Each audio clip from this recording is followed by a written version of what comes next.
Ya, naik ke Pak Polisi. Gimana Pak Polisi? Apa kabar tak? Lepas dinas ki atau dinas malam kini? Suma, halo. Ye. Iya, di mana kita Iya, tugas di Papua sedeng? di Papua. Pindah-pindah tempat Iya, tugasnya kutanya bosku Ki dulu. ini. Kenapa dilapor di Makassar itu Agatha? Agatha tidak tinggal di Makassar, bos. Ankumnya Oh, berbeda. katanya polisi, masa nggak tahu yang kayak Eh, begitu?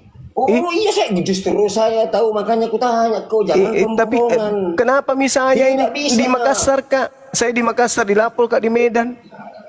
Oh itu tidak bisa juga. Tidak bisa juga Eh, itu. eh, eh, eh, eh, Nggak eh, bisa juga itu. Nggak bisa juga itu. Tahu di eh, eh, aturan eh. hukum. Kalau kau di Makassar dilapor kau di Medan, oh jangan dulu bos. Pendek Antum kau sekali di akalnya Makassar. nih orang ini. Polisi dari Bukan mana pendek, saya jangan ini? ngajar saya. Jangan-jangan Ajar polisi saya tidur lebih ini. paham. Jangan saya lebih paham loh. Ankum itu berbeda. Kalau kau di Makassar, kau dilaporkan di Makassar. Kecuali Mabes yang bisa untuk rangkum semua. Kalau kau dilaporkan di Mabes, itu baru bisa. Tapi kalau kau dilaporkan di provinsi lain, nggak bisa. Kenapa nggak Oke? bisa? Enggak bisa. Karena Kenapa ankumnya kecuali karena kau enggak begini, kamu cari tahu dulu tuh ankum. Kalau kau dilaporkan di ankum yang lain itu nggak bisa. Nggak bisa dong kecuali nggak ankum yang di bisa. sebelah. Iya, kecuali kalau ankum yang di sebelah menyerahkan ke ankum yang di Makassar, ankum yang di Makassar tangkap, ambil tahu baru periksa itu boleh. Jangan kamu pergi ke sana, ya. Kalau kau dilaporkan di Medan nggak bisa itu dong. Itu kan Kalau ada masing-masing panggilanku ankum. dari Polda Sumut, Kau koordinasi di Polda Makassar, bos. Saya orang Makassar.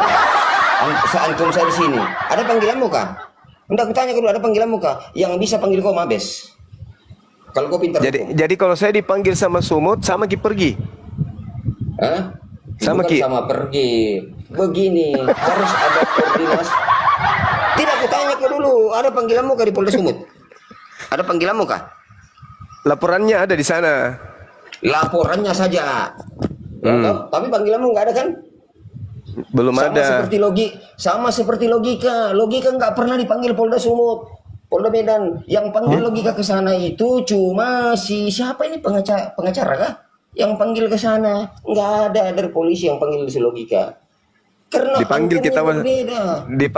sebagai saksi sembarang tongan bapak kah? Iyo, tapi tanya aku dulu yang panggil dia siapa? Coba aku tanya konfirmasi, cari tahu. Ya Siapa dari yang pihak panggil kepolisian lah pasti. dia? Bukan. Penyidik Saya mungkin. enggak memihak. Saya orangnya netral, bos. Kutanya kok. Saya orangnya netral kak saya. Tapi kasih tahu siapa yang panggil logika? Yang panggil logika polisi atau pengacara itu yang panggil dia? Dos. Tahu. Iya makanya. Berarti itu kan intern. Jadi begitu, kau harus paham di situ. Makanya kita tertawa kalian ini Agatha kok dilaporkan di Polda Sulsel, sedangkan Agatha tidak tinggal di Sulsel, nggak nyambung. Makanya saya bilang pembohongan semua ini. Itu yang saya tangkap itu semua pembohongan. Benar. Orang bisa Kalau melapor di mana saja. Nanti bisa dari Mabes melihat. Memang benar. Jangan ajar saya itu. Memang benar bisa melapor saja. Ini Tetapi kasot-kasot ini anak kan. tahu juga Tolong. memang kau ini. Memang Ini beneran polisi nih bang. Katanya sih tidak gitu. begini. Aku tanya kau baik-baik le. Saya tanya kau dulu, kau polisi beneran apa polisi palsu? Saya polisi beneran. Saya cuma tanya. Pangkat kau jangan apa? Pangkat kau apa? Enggak perlu kau tanya. Jangan Ya kau nggak tanya saya. bisa. Enggak, saya enggak Maksudnya saya mau tanya dulu Nggak, baik-baik. Maksudnya saya itu. pangkat kau apa dulu ah? Maksudnya begini. Maksudnya untuk ajar kamu itu bagus semuanya. Saya enggak pernah mengajar kamu baik. Saya itu mau toleransi. Iya tahu. Kalian itu saling melapor itu istilahnya melapor kiri kanan yang enggak jelas begitu. Kamu bikin Mana masalah ada tidak jelas. Besok ini 14 lagi yang kami lapor termasuk kau. Kenapa kau lapor? Kau bawa lari anaknya orang baru kau murtadkan. Diam mau kau dulu. Mari aku Ngapain? dulu ya. Kena kau tahu? Makanya saya bilang kamu itu kau tusuk kamu anaknya itu orang baru beda agama kau. Kamu Mati itu hanya bos. bohongi saja orang semua begini apa segala macam. Di mana dia tinggal Bahaya itu, Agatha? ini, bahaya. Di situ kau Mengaku laporkan polisi dia. tapi dibohongi bedeng. Bahasamu dek. Jangan-jangan kau belum pisunna. Jangan kau katakan kayak begitu. Nanti ada yang mendengar. Ya, kita bicara baik saja. Enggak, maksudnya nanti jangan sampai rekan saya mendengar nggak terima begitu. Kita bicara bagus saja. Kau naik di Maksudnya sini saya- bukan sebagai polisi, bosku. Kau naik ke sini Iya, sebagai tetap- masyarakat iya, tetapi- biasa. Iya, tetapi kan kita kan sudah membawa kata itu. Tadi ada yang bicara begitu, nggak enak kalau Ya dia kan dengar. kau yang Tapi dia bilang, mengaku. saya kan itu, iya maksudnya saya mengaku tapi saya netral. Saya nggak ada membedakan saya. Kau dari kaummu, dari kaum ini semua itu sama. Iya, Maksudnya karena saya tanya kamu karena saja. Islam istrinu. Jangan kau bicara begitu. Nggak usah kau bicara masalah agama. Jangan kau bicara itu. Takut Jangan kau diusir bicara sama mertua, masih mau kau datang besok. Tidak, dengar dulu. Jangan bicara itu. Jangan hilangkan itu. Apalagi Saya satu begini. kampung ki, alamak balas ya. Kalau kau dilaporkan di Medan dan Ankummu di Sulawesi Selatan, gini loh, nggak bisa juga itu. Polda Medan, Polda Sumatera, mau seenaknya datang ambil kau di situ. Nggak ada itu, bos. Di situ Ankumnya Sulawesi Selatan. Kutanya, ini bukan narkoba. Kalau narkoba oke, ada namanya pengembangan. Ini bukan masalah kasus narkoba. Kalau narkoba ada namanya pengembangan. Ini bukan pengembangan ini. Ini masalah begini. Setidaknya ya laporkan di situ. Makanya kenapa saya mengkomentar ini pembohongan. Agatha tinggal di provinsi. Kok kalian laporkan di Sulawesi Selatan? Laporkan di tempatnya begitu dong. Kayak si siapa ini anak Batak. Anak Batak itu wajar dia langsung diambil karena di posisinya yang tepat. Oke? Iya, tapi masalahnya kan bukannya angkum itu hanya berlaku untuk saya itu militer. tidak memihak. Saya itu tidak memihak. Baik dari Kristen, dari Islam yang menghujat, tangkap semua. Saya nggak ada sepihak.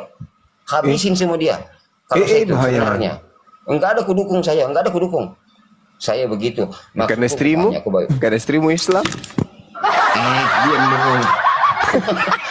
Susah. Ini yang susah. Kalau kita Anakmu bicara- Islam, coba nih anakmu Islam, istrimu Islam. Bagaimana mau mendukung Kristen kalau Tidak.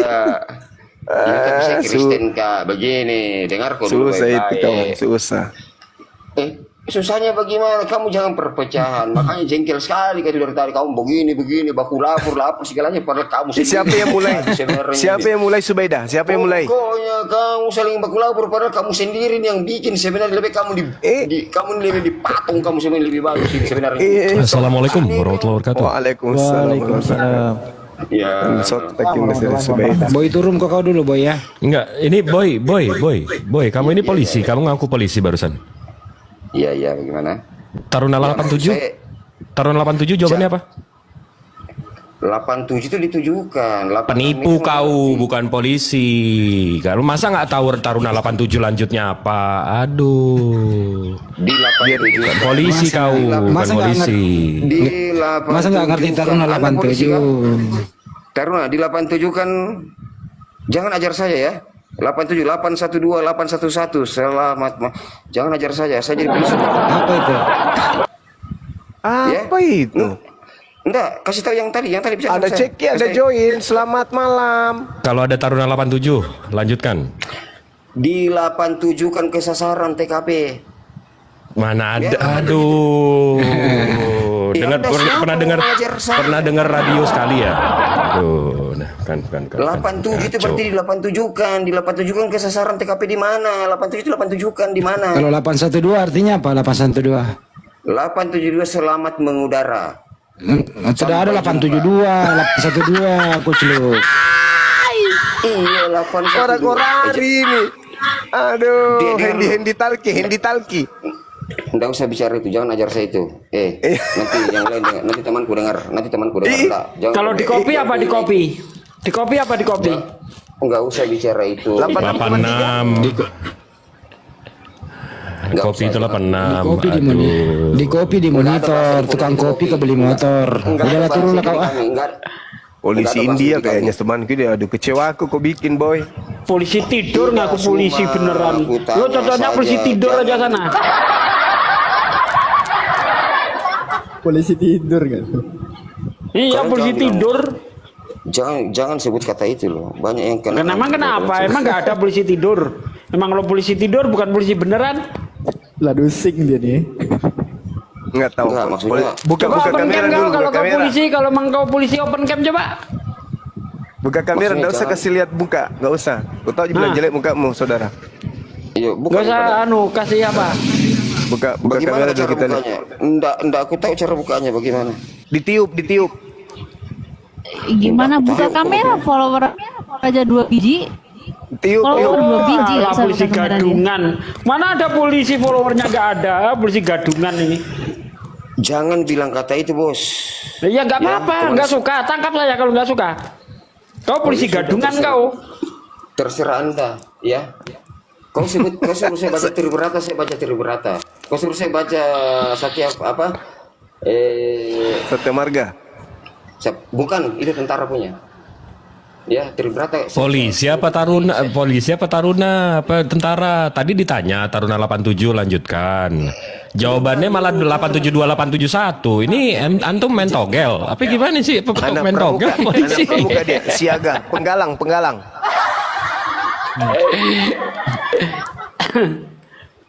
Tidak, Anak maksud saya pramuka. begini, Bang Gatom maki ada teman tak sekampung polisi.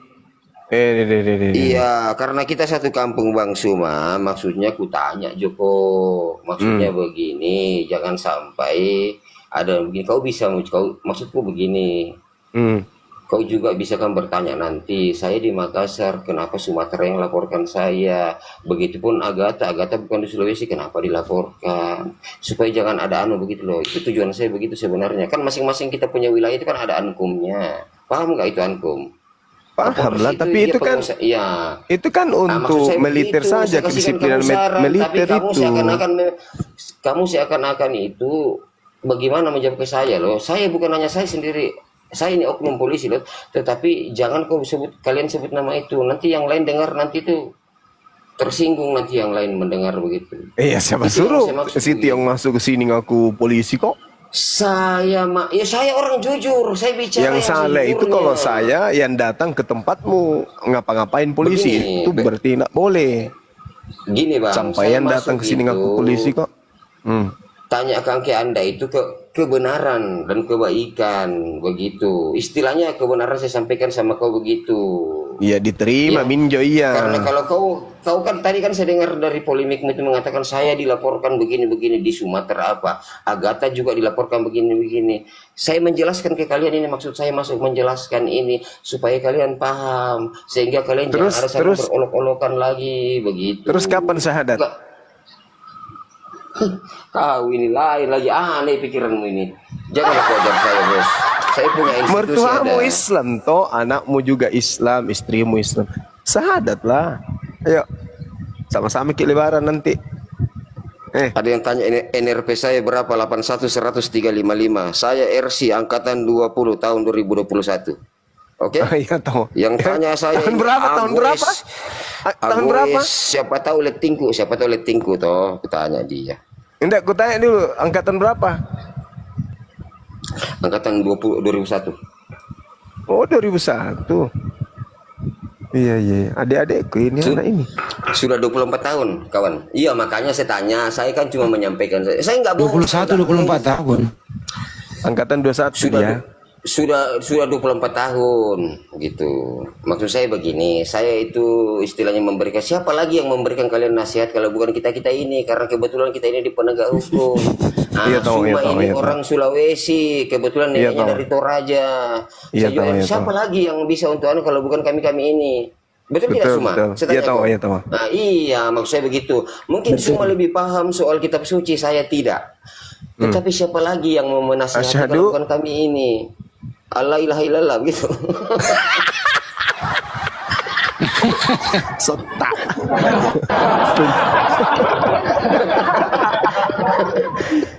Jangan Suma. Jangan begitu semua, maksudnya begini. Saya Pak Bom itu saya pernah bertengkar dengan dia Kutanya kok Suma, saya sampai bakuangkan dengan Bom. Saya bilang Bom, tidak ada orang Toraja begitu Bom, cuma kau yang begitu. Memang bukan kau. Enggak nakui Kak. Saya bilang betul-betul ini orang ini. Kubilang kan dia. Kubilang bukan begitu. Banjuma ada Dokter Adi mau diskusi sama Banjuma. Mau nggak di? Boleh. Ya, izin. Siapa yang bisa gantian dulu nih? Izin. Assalamualaikum warahmatullahi wabarakatuh. Alfi juga. Biarkan Bang Jibril di sini aja. Bang Jibril sini aja Bang. Karena Iya, kayaknya Dia ada urusan kerja, Alfi udah ada selesai kerja ya di. Iya, Kalau kayaknya orang urusan Alfi udah kalau orang selesai tidur di Palopo atas. itu, kalau orang Luwu pasti lucu. Biar mama itu dia Kristen pasti lucu. Pamit ya, Iya, assalamualaikum. tidak karena nih ada siapa lagi yang misalnya karena kita itu di Sulawesi Selatan itu Waalaikumsalam. kita punya toleransi itu kuat sekali kasihan. Betul ya semua. Cocok Betul, itu. kan? Iya makanya saling Makanya, mengerti kalau asyhadu. kita. Jangan mau bicara itu dulu Pak. Saling mengerti kalau kita kasihan. Baik dari pihak manapun makanya aku tanya semua, Masalahnya nggak ada kok yang anakmu berani saudaraku, anakmu itu sayangkan sekali kok dong. sama-sama Cantik hidup lagi. sayang sudah begini mi kasihan Suma masalah surga dan neraka itu Kasihan. tak ada yang bisa selamatkan Ki, kasihan. Jadi kamu Sama-sama, apain menantumu? Ki. Sampai pernah kejengkel ini semua. Terus sekarang Pak saudara-saudaraku semua pernah ini semua emosi sekali. Kenapa ini semua dia begini? Mertuaku saja begini kok enggak pernah begini. Oh, iya dong. Iparku kenapa dia jengkel emosi sekali tapi setelah ya sudah mi. Tirobam itu tahu Kristen tahu Pulau Jawa. Tabiatnya. Iya. Oke, kita Iya. Taira Nasus itu. Kau lihat saja bagaimana kita di Luwu kan? Iya. Oke, Satu piring, satu sarung, maksudnya satu rumah kita. Kubela Gitu, kok dalam bosku. arti maksudnya kubela kok begini. Kalau misalnya biasa-biasa kok dipanggil begini, oh, enggak. Bertahan kok. Saya di Sulawesi Selatan laporkan saya di Sulawesi, Bos. Karena Ankomnya Polda Sulawesi itu kan ada. Itu Kristen kata tapi kubela kok dalam arti begini. Kenapa semua dilaporkan di Medan? Enggak masuk di akal. Kalau Iya, tahu, semua melakukan pelanggaran di Makassar, laporkan di Makassar. Jangan kau laporkan di Medan. Begitu. Iya. Oke. Ku jempol Itu. kisedeng. Tidak, saya itu toleransi ya. Saya maksudku saya bilang Pasti terus nih, Kak. mengingatkan je kita. Iya harus, aparat itu harus netral. Semune. Iya, maksudnya aku bilang begitu, enggak bisa dong. Kalau misalnya kau dipanggil begini, oh enggak bisa. Kalau kau mau diperiksa di Makassar. Minta bantuan dari Polda Medan, Aduh. Polda Sumatera datang ke situ minta bantuan untuk melakukan pemeriksaan. Kalau memang betul pelaporannya di situ, tetapi TKP-nya kan di Makassar. Misalnya begini, TKP-nya dalam arti bahwa misalnya kau dituduhkan menista agama, berarti TKP-nya di Makassar, berarti penghukumannya juga di Makassar, tidak bisa di tempat lain. Paham? Bagaimana nanti kalau di sidang di Polda kau yang jadi saksiku? Bagaimana bosku? Kenapa saya mau saksimu? Memang ini saya yang anu kok. Nah, kuliah aja gue dengar aja kok. Sebenarnya kamu itu apalagi kita boleh ketawa jika dengar kamu sebenarnya kalau bicara. Sudah dulu, Boy. Lucu. Oh iya, Mas, sudah misalnya tahu Dokter Adi mau diskusi ya? Iya, silakan. Kenapa kok kalau saya ngomong kau dengar suaraku, Kak? Kenapa? Kok nggak pernah melawan aku, Boy? Boy ini sebenarnya orang baik. Sebenarnya tujuannya itu Saya mau lawan kau untuk apa? Memang maksudnya saya mau lawan kau untuk apa? Dalam arti ada masalah apa saya dengan kau begitu kan? Saya kan cuma lihat Suma saja begitu. Silanya. Ya udah, Bi, paling kalau begitu ya. Stem bikin dulu pengen di sini jadi wasit ya. Iya. Sebetulnya niatnya ini baik Pak Boboy, Pak Boboy ini. Kemungkinan ini takut di luar pintu, takut tidur di luar pintu masalahnya. Tidak, maksudnya begini, karena namanya keyakinan dan keimanan itu agama itu kan sudah ditakdirkan dari Tuhan, nggak bisa dipaksakan sampai dunia kiamat, betul. Mau bagaimanapun kasihan, percuma kita mau anu begitu. Jadi makanya Bang Suma bilang waktu itu katanya ada mengkristenisasi. Saya tanya sama kalian ya, orang Kristen itu tidak pernah bilang langsung membaptis orang. Yang bisa membaptis orang itu, manusia itu hanya pendeta, dan itu pun harus di gereja, dan itu pun harus disaksikan oleh umat. Tetapi kalau ada misionaris langsung membaptis di rumah, itu bukan Kristen. Dan itu dia tidak punya hak. Kalau itu terjadi berarti tidak tahu Kristen dari mana dia itu. Bisa dilaporkan itu dan bisa ditangkap dia itu. Sudah dulu, Boy. Ya, tahu Dokter Adi mau bicara itu. Jadi gini, Bang Boy 77 ya. Terima kasih atas sarannya atau nasihatnya ya. Kami menghargai. Iya. Tapi boleh kan kalau kami mulai untuk buka diskusi, Bang Boy boleh di atas atau di bawah juga nggak apa-apa, asal nggak ganggu. Gimana? Biar tahu di sini. Biar tahu di sini. Saya cuma mau jaga saya punya saudara ini Suma. Maksudnya begini. Iya, tahu, walaupun iya, tahu. karena ini Iya, tahu. Toraja, saya juga orang Toraja. Kita orang Nggak mau Sanggala. saya di anu begitu loh. Kalau kami orang Toraja itu baku jaga Bu, bisa tanya Bang Suma. Kami orang Toraja itu masalahnya kami punya prinsip itu bisa kada Ya, diputu pantan kada diputu. dipomate. Pomate, Bang Suma pasti tahu betul. artinya itu. Jadi Ya, makanya tahu lah. itu kami saling menjaga, jangan sampai walaupun dia beragama lain, kami saling melindungi. Begitu. Sudah mi paling harus kita kalau kita ke besok paling kita ke Londa jalan-jalan ya. Sudah mi dulu. Besok kita ke Londa jalan-jalan. Kami saling menjaga, cuma karena beda keyakinan saja sehingga terjadi begini apa sih? Karena saya kan begini, Bang Suma melakukan ini pasti ada alasannya. Alasannya mungkin itu karena mengkristenisasi lah apa segala macam. Ya kau termasuk. Sama Bang Suma, kalau kau masih anggap saya saudaramu, istilahnya janganlah istilahnya kau baca Bible itu baca. Ya sudah, mi dulu orang mau diskusi ini Kak. Aduh. Menafsirkan. Aduh. Tadi saya udah minta izin loh Bang Boy. Diskusi pokoknya. Mm-mm. Iya saya mendengar. Ya Pale. Ya. Ya, dengar aja ya. Selamat Ya, malam. sampai besok jangan Selamat dibuka ya malam, mic-nya ya. Dr. Adi. Oke. Oke, selamat malam Pak Juma, Pak Ustadz Malam, Sugi, Pak Pak Andi dan Dokter. semuanya. Malam. Tadi saya masuk di Komal Imam. Tadi Pak Juma ngomong di situ, saya ngomong nggak didengar.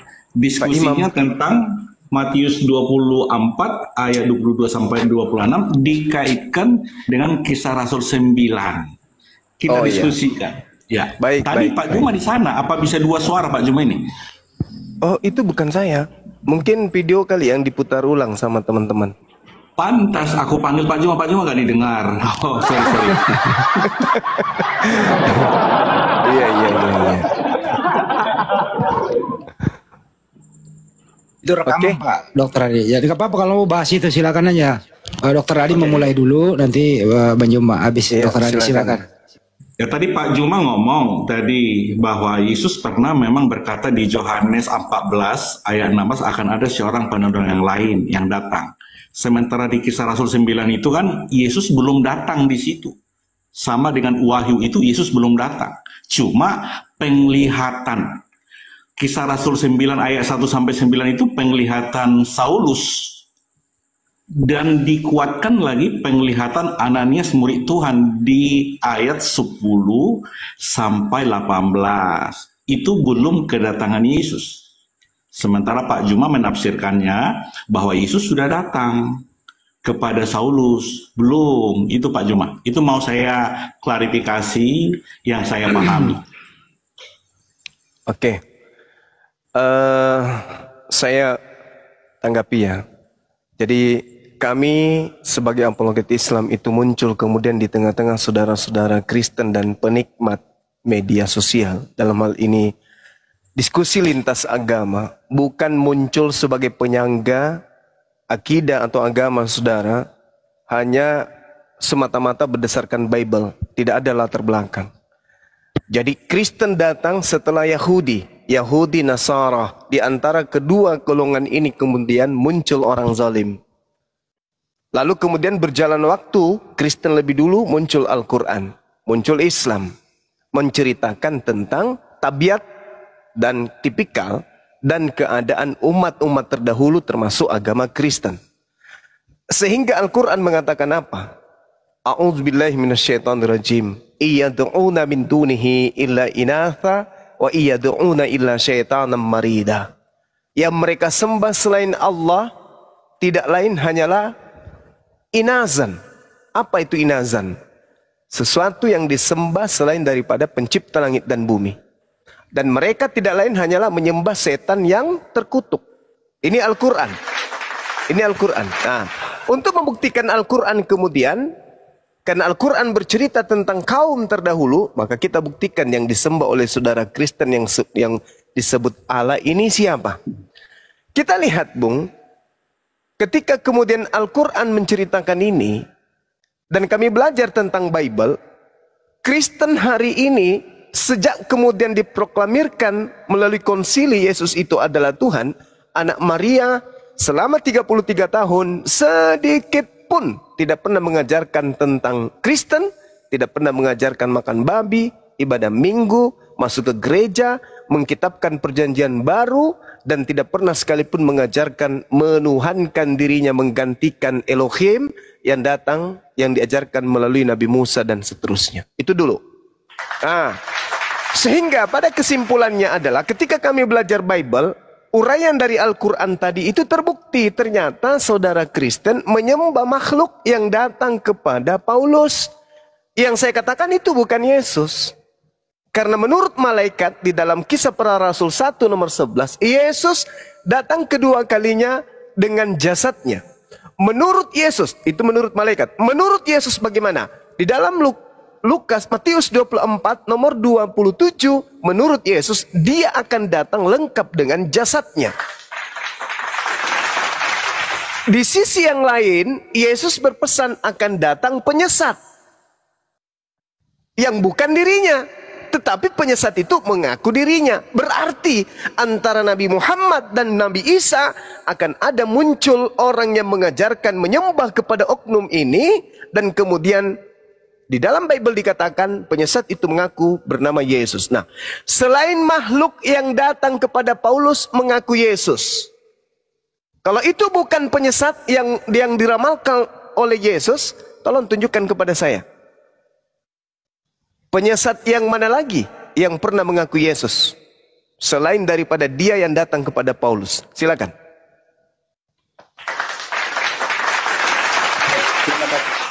Jadi sebagai apologet mempertahankan iman dengan data-data yang tertulis. Yesus turun dari sorga, diutus oleh Bapa, memberikan hidup kekal dan membagikan orang mati pada akhir zaman. Yohanes 6 ayat 38-39. Yesus tidak ada menyuruh orang menyembahnya. Jadi yang tahu Yesus hanyalah Bapa dan orang-orang yang berkenan kepada Bapa untuk menyatakannya. Matius 11 ayat 27. Simon Petrus mengetahui siapa Yesus karena Bapa berkenan menyatakannya kepada Simon Petrus. Di Matius 16 ayat 15-17. Orang-orang hanya mengetahui bahwa Yesus itu seorang nabi atau utusan. Ada yang bilang Yohanes, ada yang bilang Yesaya, Yeremia. Matius 16 ayat 13-14. Tapi Simon mengetahui siapa Yesus karena Bapa yang di sorga berkenan menyatakan kepadanya bahwa Yesus adalah Mesias, anak Allah yang hidup. Yesus juga mengakui bahwa dirinya adalah Mesias, anak Allah yang hidup. Matius 11 ayat 20. Setan juga tahu bahwa Yesus adalah anak Allah. Lukas 4 ayat 45 yang Yesus mengatakan, jangan kasih tahu bahwa saya ini Mesias.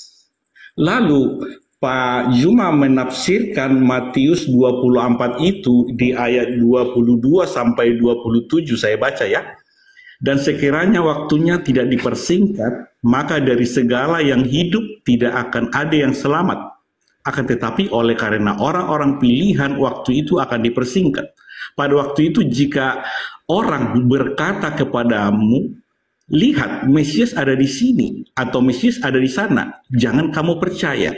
Ayat 24, sebab Mesias palsu dan nabi-nabi palsu akan muncul, dan mereka akan mengadakan tanda-tanda yang dahsyat dan mujizat-mujizat, sehingga sekiranya mungkin mereka menyesatkan orang-orang pilihan juga. Camkanlah aku sudah mengatakannya terlebih dahulu kepadamu. Jadi apabila orang berkata kepadamu, lihat ia ada di padang gurun, jangan kamu pergi ke situ. Atau lihat ia ada di dalam bilik, jangan kamu percaya. Sebab sama seperti kilat memancar dari sebelah timur dan melontarkan cahayanya sampai ke barat, demikian pula kelak kedatangan anak manusia. Di sini jelas kalau ada orang berkata, lihat ia ada di sana. Sementara di Kisah Rasul itu Pak, langsung Yesus melalui cahaya atau penglihatan berkata kepada Saulus, bukan kata orang. Sementara di Matius ini kan jelas, jika apabila orang berkata kepadamu, ini kalau ada orang berkata kepadamu, sementara di sana langsung Yesus yang datang. Lalu dikonfirmasi oleh Yesus kepada Ananias murid Tuhan, Kisah Rasul 9 ayat 10 sampai 18. Hai Ananias, pergilah ke jalan yang lurus, jumpai Saulus. Datang Ananias, menurut orang itu sangat jahat Tuhan. Masih ada komunikasi antara Tuhan kepada Ananias, siapa Saulus. Dan setelah diklarifikasi, pergilah ke sana, berdoalah supaya dia bisa melihat. Setelah itu dia berdoa dan dibaptis, dan Saulus diperkenalkan Ananias kepada Barnabas. Mula-mula murid-murid yang lain nggak percaya kepada Saulus bahwa dia penganiaya. Ini ada klarifikasi, ada saksi mata. Demikian Pak. Baik, jadi gini Pak, kalau kita berbicara mengenai sebuah kisah, maka histori itu kita harus dudukkan pembukaan, kemudian pengantar, lalu kemudian inti seripatinya ada klimaks, baru kemudian penyegaran, dan yang terakhir adalah penutup. Coba kalau Anda pelajari lagi lebih dalam, Bible di mana yang kita bahas di sini adalah Matius 24. Ini bukan kitab saya, Pak Dokter. Tapi narasi yang dibangun adalah bahasa saya, ibu, bahasa Indonesia. Maka yang saya butuhkan, yang saya harus kerahkan kemudian adalah pengetahuan, daya tangkap, akal saya sebagai manusia yang waras yang harus menelaah ini. Matius 24 ketika Yesus kemudian keluar dari bait suci, dia datang bersama dengan murid-muridnya. Paulus tidak ada di sini. Satu, tolong dipahami. Ketika Yesus bersoal jawab, berdiskusi kepada muridnya, di situ tidak ada Paulus. Apa kata Yesus kepada murid-muridnya? Paulus di golongan luar nih. Dia kumpul bersama dengan muridnya. Ketika dia mengatakan, kamu lihat semua itu? Aku berkata kepadamu, sesungguhnya tidak satu pun batu di sini akan dibiarkan terletak di atas batu yang lain. Semuanya akan diruntuhkan. Nah, coba Anda pahami, ini nasihat Yesus, petunjuk Yesus kepada siapa? Kepada Paulus? Tidak. Kepada muridnya. Paulus ada nggak? Nggak ada. Paulus di luar. Ketika Yesus duduk kemudian di Bait Zaitun, di Bukit Zaitun, murid-muridnya datang, bercakap-cakap dengan Yesus. Muridnya yang datang. Lalu Yesus menjelaskan, apabila sang pembinasa keji berdiri di tempat kudus. Ini kata Yesus kepada murid, bukan kepada Paulus. Seakan-akan Yesus membisikkan ke kuping mereka. Wahai murid-muridku, dengarkan. Apa paman? Kalau ada orang nanti berkata kepada kalian, kalau dia itu bertemu dengan aku di padang gurun, jangan kau percaya ya. Iya paman. Sini lagi, ku bisikin. Kalau ada orang nanti berkata kepadamu dia bertemu aku di dalam bilik, aule, ya, jangan kau percaya ya. Jangan kau pergi ke sana. Baik Tuan, itu kata muridnya. Berjalan waktu Pak Dokter, datang Paulus dari kelompok luar. Tegetek. Ya paman, aku bertemu dengan Yesus di padang gurun loh. Murid-muridnya percaya nggak? Setelah dia dibisikin sama gurunya, jangan kau percaya ya. Ketika ada yang mengaku bertemu dengan aku di padang gurun, kalian jangan percaya. Kutanya dengan Pak Dokter dulu. Murid-murid Yesus percaya nggak? Kalau Pak Dokter mengatakan percaya, tunjukkan ke 11 keturunan murid Yesus yang menjadi Kristen hari ini. Secara budaya, sabar sedikit lagi. Secara budaya, secara geografis dan kependudukan, yang menjadi Kristen kalau Anda dari Yahudi adalah mereka yang hidup secara asing di tengah-tengah bangsa asing. Bukan keturunan murid Yesus yang menjadi Kristen, bukan. Kenapa? Karena keturunan ke-11 murid, yang 11 murid ini ketika Paulus datang, "Woi, murid-murid Yesus, ya paman, aku bertemu dengan guru kalian di padang gurun loh, dalam penjara loh." Apa kata murid Yesus? EGP, emang gue percaya. Saya sudah mendapatkan warisan ajaran dari guruku. Makanya di dalam Galatia 2, Pak Dokter, baca penekanannya di data. Paulus sendiri yang mengaku Petrus yang ditunjuk oleh Yesus sebagai pelanjut tongkat estafet penginjilan, ya, yang kemudian Petrus menjadi tiang tonggak batu karang jemaat pengajaran Yesus setelah Yesus pergi. Apa kata Paulus? Petrus itu diutus untuk orang-orang yang bersunat, untuk orang-orang yang tidak bersunat. Pak dokter bisa paham? Paulus dengan legowo mengakui, nggak mungkin dong aku dipercaya sama orang Yahudi, maka sasaranku adalah orang yang hidup di luar Yerusalem. Makanya Yesus mengatakan apa? Celakalah engkau wahai ahli Taurat, celakalah engkau wahai orang munafik, wahai engkau orang Farisi, engkau keluar menjelajahi daratan, menyeberangi lautan, meninggalkan Yerusalem, mentobatkan orang di luar sana menjadi pengikutmu. Setelah menjadi pengikutmu, kau jadikan menjadi orang neraka dan menjadi 2 kali lebih jahat daripada engkau sendiri. Itu jadi Kristen itu berasal dari Paulus. Petrus, murid-murid Petrus, jemaat Petrus adalah orang-orang yang bersunat. Pahami itu dulu. Jadi bisikan Yesus kepada muridnya tidak akan pernah mereka lupakan ketika Paulus datang mengaku, hei, saya ketemu dengan gurumu loh di padang gurun. Katanya, akulah Yesus engkau niaya. Kata muridnya, sorry lah, manalah mungkin kami percaya. Guru kami sudah membentengi akidah kami dengan mengatakan, sepeninggal aku nanti, ada orang yang datang mengaku bertemu dengan aku, jangan kau percaya. Sebab Matius 24 nomor 27, kedatanganku yang kedua kalinya nanti ditandai dengan adanya cahaya yang bersinar dari timur sampai ke barat. Itu tanda kedatanganku wahai murid-muridku. Murid bilang apa? Baik paman. Makanya orang Yahudi sampai hari ini nggak Kristen, Pak. Karena mereka nggak percaya Paulus. Maaf lada nih, orang Jawa bilang. Maaf, silakan Pak Dokter. Baik, jadi di Matius 24 yang Pak Juma baca tadi, ketika Yesus duduk di Bukit Zaitun, datanglah murid-muridnya kepadanya untuk bercakap-cakap sendirian dengan dia. Kata mereka, katakanlah kepada kami, bila manakah itu akan terjadi, apakah tanda kedatanganmu dan tanda kesusahan dunia?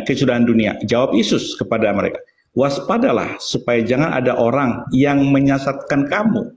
Sebab banyak orang akan datang memakai namaku dan berkata, akulah Mesias. Dan mereka akan menyesatkan banyak. Jadi ini Yesus hanya datang kepada Saulus melalui penglihatan. Dikonfirmasi oleh Tuhan kepada Ananias, murid Tuhan. Lalu ketika perintah Tuhan itu diikuti oleh Ananias menegur, hai Saulus, saudaraku, Yesus yang berbicara kepadamu. Saya bacakan datanya. Silakan Pak Dokter. Kisah Rasul 9 ayat 10. Iya, seirama kisah 9 ayat 10. Di dalam Tuhan kepadanya dalam suatu penglihatan. Ananias jawabnya, ini aku Tuhan. Firman Tuhan, mari pergilah ke jalan yang bernama Jalan Lurus dan carilah di rumah Yudas seorang dari Tarsus yang bernama Saulus. Ia sekarang berdoa. Dan dalam suatu penglihatan, Saulus melihat bahwa seorang yang bernama Ananias masuk ke dalam dan menumpahkan tangannya ke atasnya supaya Saulus dapat melihat lagi. Ayat 13, jawab Ananias, Tuhan, dari banyak orang telah kudengar tentang itu, betapa banyaknya kejahatan yang dilakukannya terhadap orang-orang kudusmu di Yerusalem. Dan ia datang kemari dengan kuasa penuh dari imam-imam kepala untuk menangkap semua orang yang memanggil namamu. Tetapi firman Tuhan kepadanya, pergilah, sebab orang ini adalah alat pilihan bagiku untuk memberitakan namaku kepada bangsa-bangsa lain, serta raja-raja dan orang-orang Israel. Aku sendiri akan menunjukkan kepadanya betapa banyak penderitaan yang harus ia tanggung oleh karena namaku. Lalu pergilah Ananias ke situ dan masuk ke rumah itu. Ia menumpangkan tangannya ke atas Saulus. Katanya, Saulus saudaraku, Tuhan Yesus yang telah menampakkan diri kepadamu di jalan yang engkau lalui telah menyuruh aku kepadamu supaya engkau dapat melihat lagi dan penuh dengan Roh Kudus. Dan seketika itu juga seolah-olah selaput gugur dari matanya sehingga ia dapat melihat lagi. Ia bangun lalu dibaptis. Dan setelah ia makan, pulihlah kekuatannya. Babak kedua Pak Juma, saya lanjutkan lagi di ayat 19, Saulus tinggal beberapa hari bersama-sama murid di Damsyik. Ketika itu juga ia memberitakan Yesus di rumah-rumah ibadat dan mengatakan bahwa Yesus adalah anak Allah. Semua orang yang mendengarkan hal itu heran berkata, bukankah dia, ini orang Yerusalem, mau membinasakan barang siapa yang memanggil nama Yesus ini? Dan bukankah ia datang ke sini dengan maksud untuk menangkap dan membawa mereka ke kepala? Akan tetapi Saulus semakin besar pengaruhnya dan ia membingungkan orang-orang Yahudi yang tinggal di Damsyik. Karena ia membuktikan bahwa Yesus adalah Mesias. Beberapa hari kemudian orang Yahudi merundingkan suatu rencana untuk membunuh Saulus. Tetapi maksud jahat itu diketahui oleh Saulus. Siang malam orang-orang Yahudi mengawal semua pintu gerbang kota supaya dapat membunuh dia. Sungguh pun demikian, pada suatu malam murid-muridnya mengambilnya dan menurunkannya dari atas tembok dan dalam sebuah keranjang. Setibanya di Yerusalem, Saulus mencoba menggabungkan diri dengan para murid-murid. Tetapi semuanya takut kepadanya karena mereka tidak dapat percaya bahwa ia juga seorang murid. Tetapi Barnabas menerima dia dan membawanya kepada rasul-rasul dan menceritakan kepada mereka bagaimana Saulus melihat Tuhan di tengah jalan dan bahwa Tuhan berbicara dengan dia dan bagaimana keberaniannya mengajar di Damsyik dan nama Yesus. Dan Saulus tetap bersama-sama dengan mereka di Yerusalem dan dengan keberanian mengajar dalam nama Tuhan. Ia juga berbicara dan bersoal jawab dengan orang-orang Yahudi yang berbahasa Yunani. Tetapi mereka berusaha membunuh dia. Akan tetapi, setelah hal itu diketahui oleh saudara-saudara anggota jemaat, mereka membawa dia ke Kaisaria dan dari situ membantu dia ke Tarsus. Selama waktu jemaat di seluruh Yudea, Galilea, dan Samaria berada dalam damai. Jemaat itu dibangun dan hidup dalam takut akan Tuhan. Jumlah makin bertambah besar dan pertolongan penghiburan Roh Kudus. Dan yang saya sampaikan kepada Pak Juma, ketika di Kisah Rasul 9 ayat 1-9 penglihatan Saulus dengan Yesus.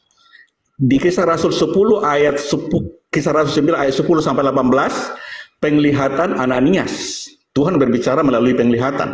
Firman Tuhan kepada Ananias bahwa Saulus itu adalah alat pilihan bagi Tuhan untuk memberitakan nama Tuhan kepada bangsa-bangsa lain, kepada raja-raja dan orang-orang Israel. Lalu setelah Ananias menampakkan tangan kepada Saulus, Saulus bisa melihat dan dia dibaptis, lalu dia membawanya kepada Yerusalem, mempertemukan dengan rasul-rasul lain. Rasul-rasul itu mulanya nggak percaya, tapi Barnabas menerimanya. Setelah dipertemukan, baru murid-murid itu menerima bahwa Saulus adalah murid Tuhan juga.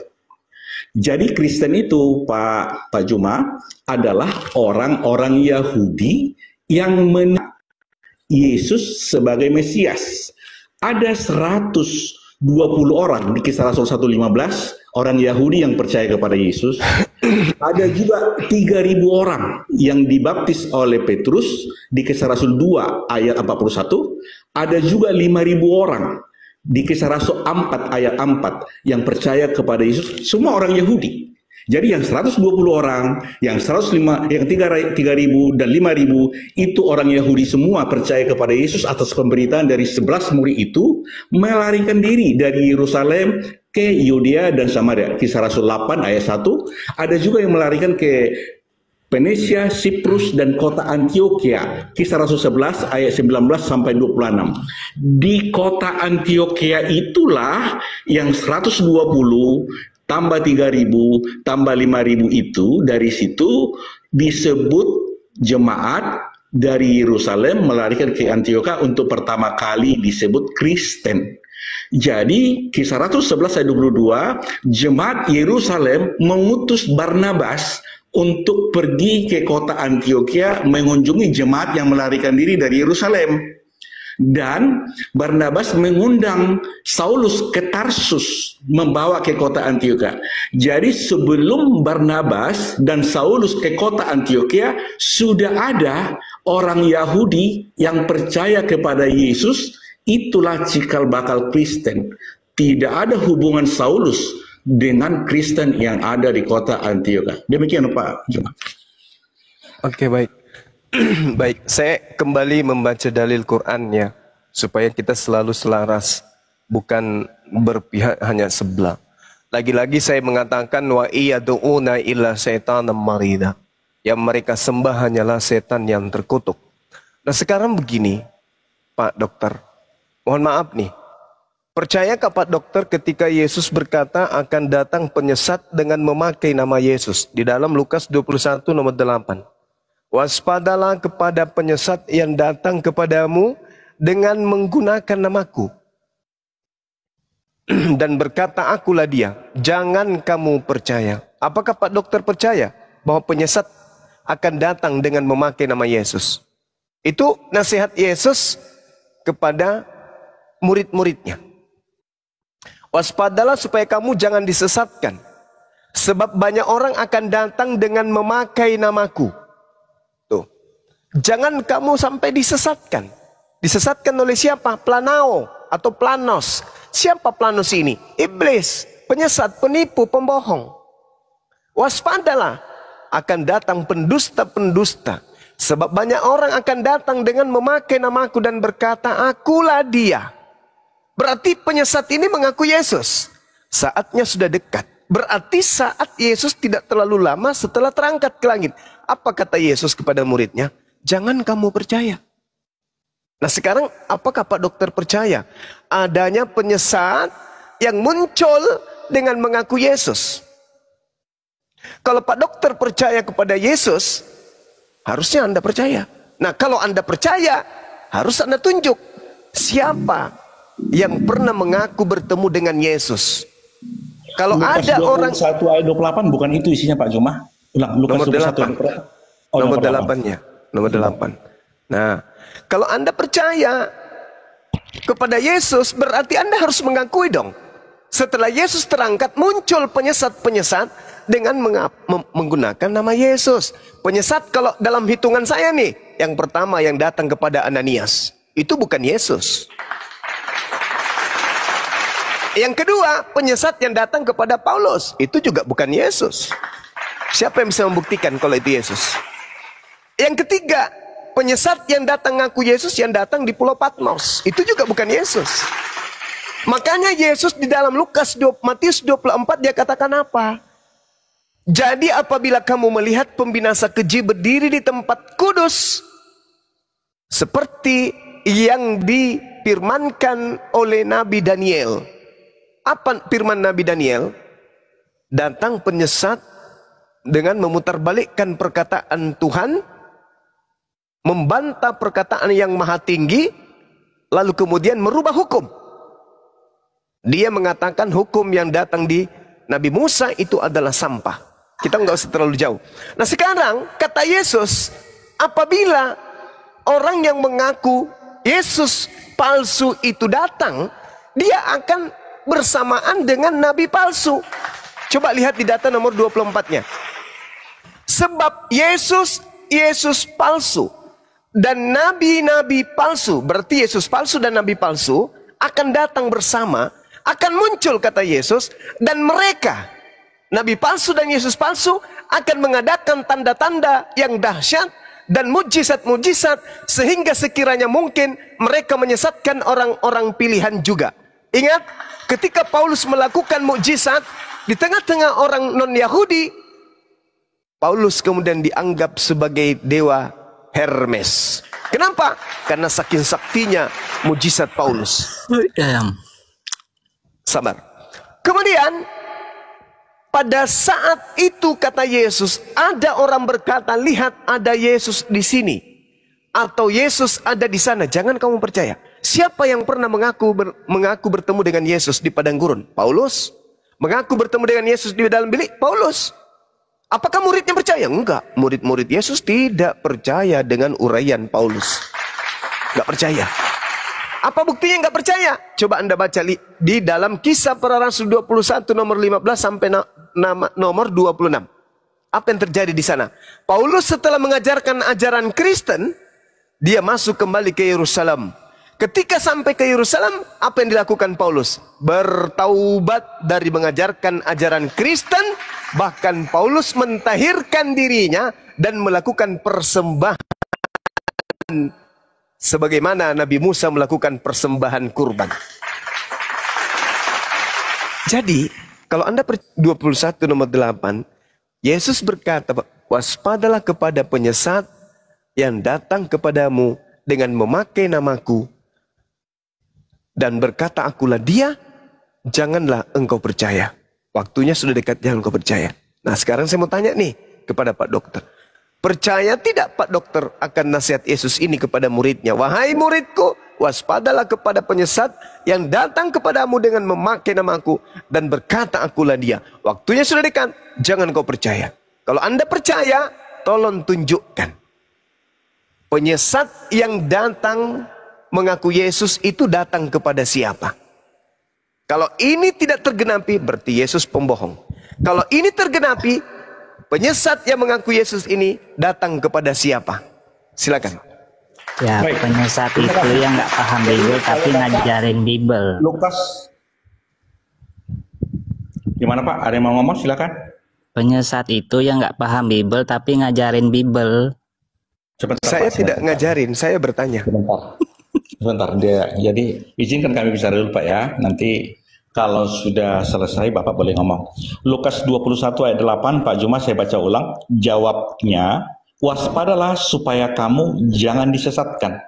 Sebab banyak akan datang dengan memakai namaku dan berkata akulah dia. Dan saatnya sudah dekat, jangan kamu mengikuti mereka. Jadi di sini kan banyak orang yang mengaku bahwa ada Mesias kepada murid-murid Yesus. Di konteks Kisah Rasul itu, hanya Yesus yang datang kepada Saulus lewat penglihatan, diklarifikasi dengan Ananias. Setelah Ananias diperintahkan, hai Saulus saudaraku, Yesus yang berbicara kepadamu telah juga berbicara kepadaku. Dan dia menampakkan tangan, dia bisa melihat, dan dia dibaptis, dan diperkenalkan kepada rasul-rasul ke Yerusalem. Dan Paulus tidak pernah mengaku dia Mesias. Lalu saat ini di Korea, sudah ada yang mengaku Mesias, wujudnya perempuan. Gereja Tuhan namanya Pak. Ya, gereja Tuhan di Cina, bahwa Mesias itu sudah datang dalam wujud perempuan. Dia ngaku Mesias, itu nubuatannya Pak.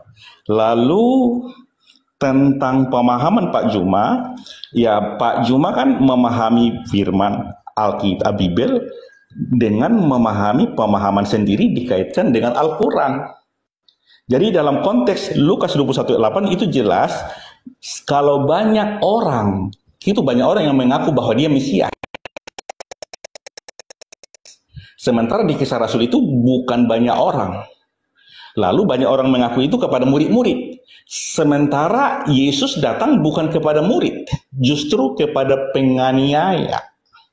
Dan kalau ada dibilang sampah, ketika Saulus belajar kepada orang-orang Farisi, Yesus berkata bahwa orang-orang Farisi iblislah jadi bapaknya. Yohanes 8 ayat 44. Iblis jadi bapaknya artinya orang-orang Farisi menerima ajaran iblis. Jadi karena dia menerima ajaran iblis, kerjanya menganiaya dan membunuh pengikut Yesus. Maka ajaran Farisi, ajaran iblis yang diterima Saulus selama ini itu dianggap sampah. Demikian Pak Juma. Oke, baik.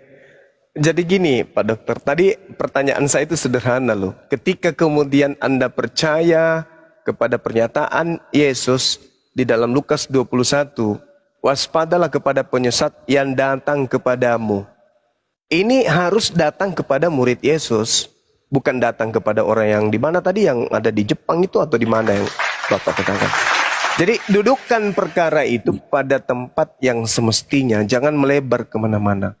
Waspadalah supaya kamu di situ bukan orang yang ada sekarang ini, kamu itu adalah muridku yang datang kepada muridnya Yesus. Siapa yang datang kepada muridnya Yesus setelah mengaku bertemu dengan Yesus? Memang Paulus ini bukan Mesias. Maksud Yesus di sini adalah orang tersebut mengaku bertemu dengan Yesus. Yesus palsu datang kepada nabi palsu. Maksudnya gini, Ada makhluk yang ngaku Yesus yang datang kepada Paulus. Paulus mengajarkan, aku udah ketemu dengan Yesus loh. Padahal yang datang kepadanya ini adalah Yesus palsu. Apa buktinya dia nabi? Dia mengajarkan 13 kitab. Kalau Paulus bukan nabi, lalu Anda anggap apa catatannya 13 buku itu? Surat kabar, tesis, skripsi, karya ilmiah. Pasti Anda menganggapnya firman Tuhan yang diilhamkan. Berarti dia menerima wahyu. Orang yang menerima wahyu, Pak, apalagi menulis 3 buku, itu nabi. Dari mana dia terima ajaran 13 buku ini? Dari Mesias. Mesias mana? Sudah pasti bukan Yesus. Ini yang dimaksud Yesus di Matius 24. Bahwa waspadalah ketika kemudian ada orang datang kepadamu ngaku bertemu dengan Mesias di padang gurun. Mesias itu Yesus, Pak Dokter. Artinya nabi palsu ini bertemu dengan Yesus palsu. Makanya mengaku rasul. Apa itu rasul? Utusan. Utusan siapa? Utusan Yesus. Yesus yang mana? Yesus yang datang ke tengah-tengah Bani Israel mengajarkan Injil? Oh bukan. Karena Yesus itu sudah pergi. Dan Yesus mengatakan, yang datang setelahku bukan aku. Yang datang setelahku adalah seorang penolong lain. Sedangkan yang datang setelah aku itu ada 2. Yang pertama adalah Yesus palsu, yang kedua adalah penolong lain. Nah, kebenaran yang datang kepada Paulus adalah makhluk yang mengaku Yesus. Sementara cuma 2 kandidat yang akan datang setelah Yesus terangkat ke langit. Kandidatnya cuma 2. Yesus palsu dan seorang penolong lain. Yang datang kepada Paulus bukan seorang penolong, tapi yang datang Yesus palsu. Coba Anda baca tuh. Yang datang setelah aku seorang penolong lain. Yohanes 14 nomor 6. Aku akan minta kepada Bapa agar Bapa mengutus seorang penolong lain. 1. Yohanes 16 nomor 7. Benarlah apa yang kalian katakan, bahwa lebih baik aku pergi, sebab kalau aku tidak pergi, penolong lain itu tidak akan datang. Maka aku harus pergi. Maka setelah aku pergi, yang datang adalah penolong lain. Namun selain penolong lain yang datang setelah aku pergi, juga akan datang Yesus palsu. Yesus asli kapan datang? Baca Matius 24 nomor 27. Disitulah kemudian Yesus asli mengatakan dirinya.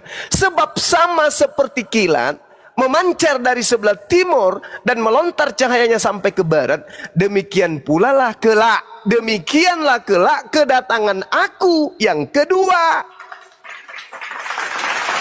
Jadi Yesus itu datang ke dunia ini cuma 2 kali. Pada saat dia penginjilan, usia dari lahir sampai usia 33. Dan yang kedua nanti setelah detik-detik kiamat. Belum sekarang Pak Dokter, belum. Jadi yang datang kepada Ananias, yang datang kepada yang di Pulau Patmos, itu Yesus palsu, itu Mesias palsu, bertentangan. Karena kalian mengajarkan ajaran Yesus palsu. Apa buktinya? Coba Anda lihat di Matius 7. Pada hari terakhir nanti, banyak orang berseru kepadaku, Tuhan, Tuhan. Murid siapa itu yang memanggil Yesus Tuhan? Murid Paulus.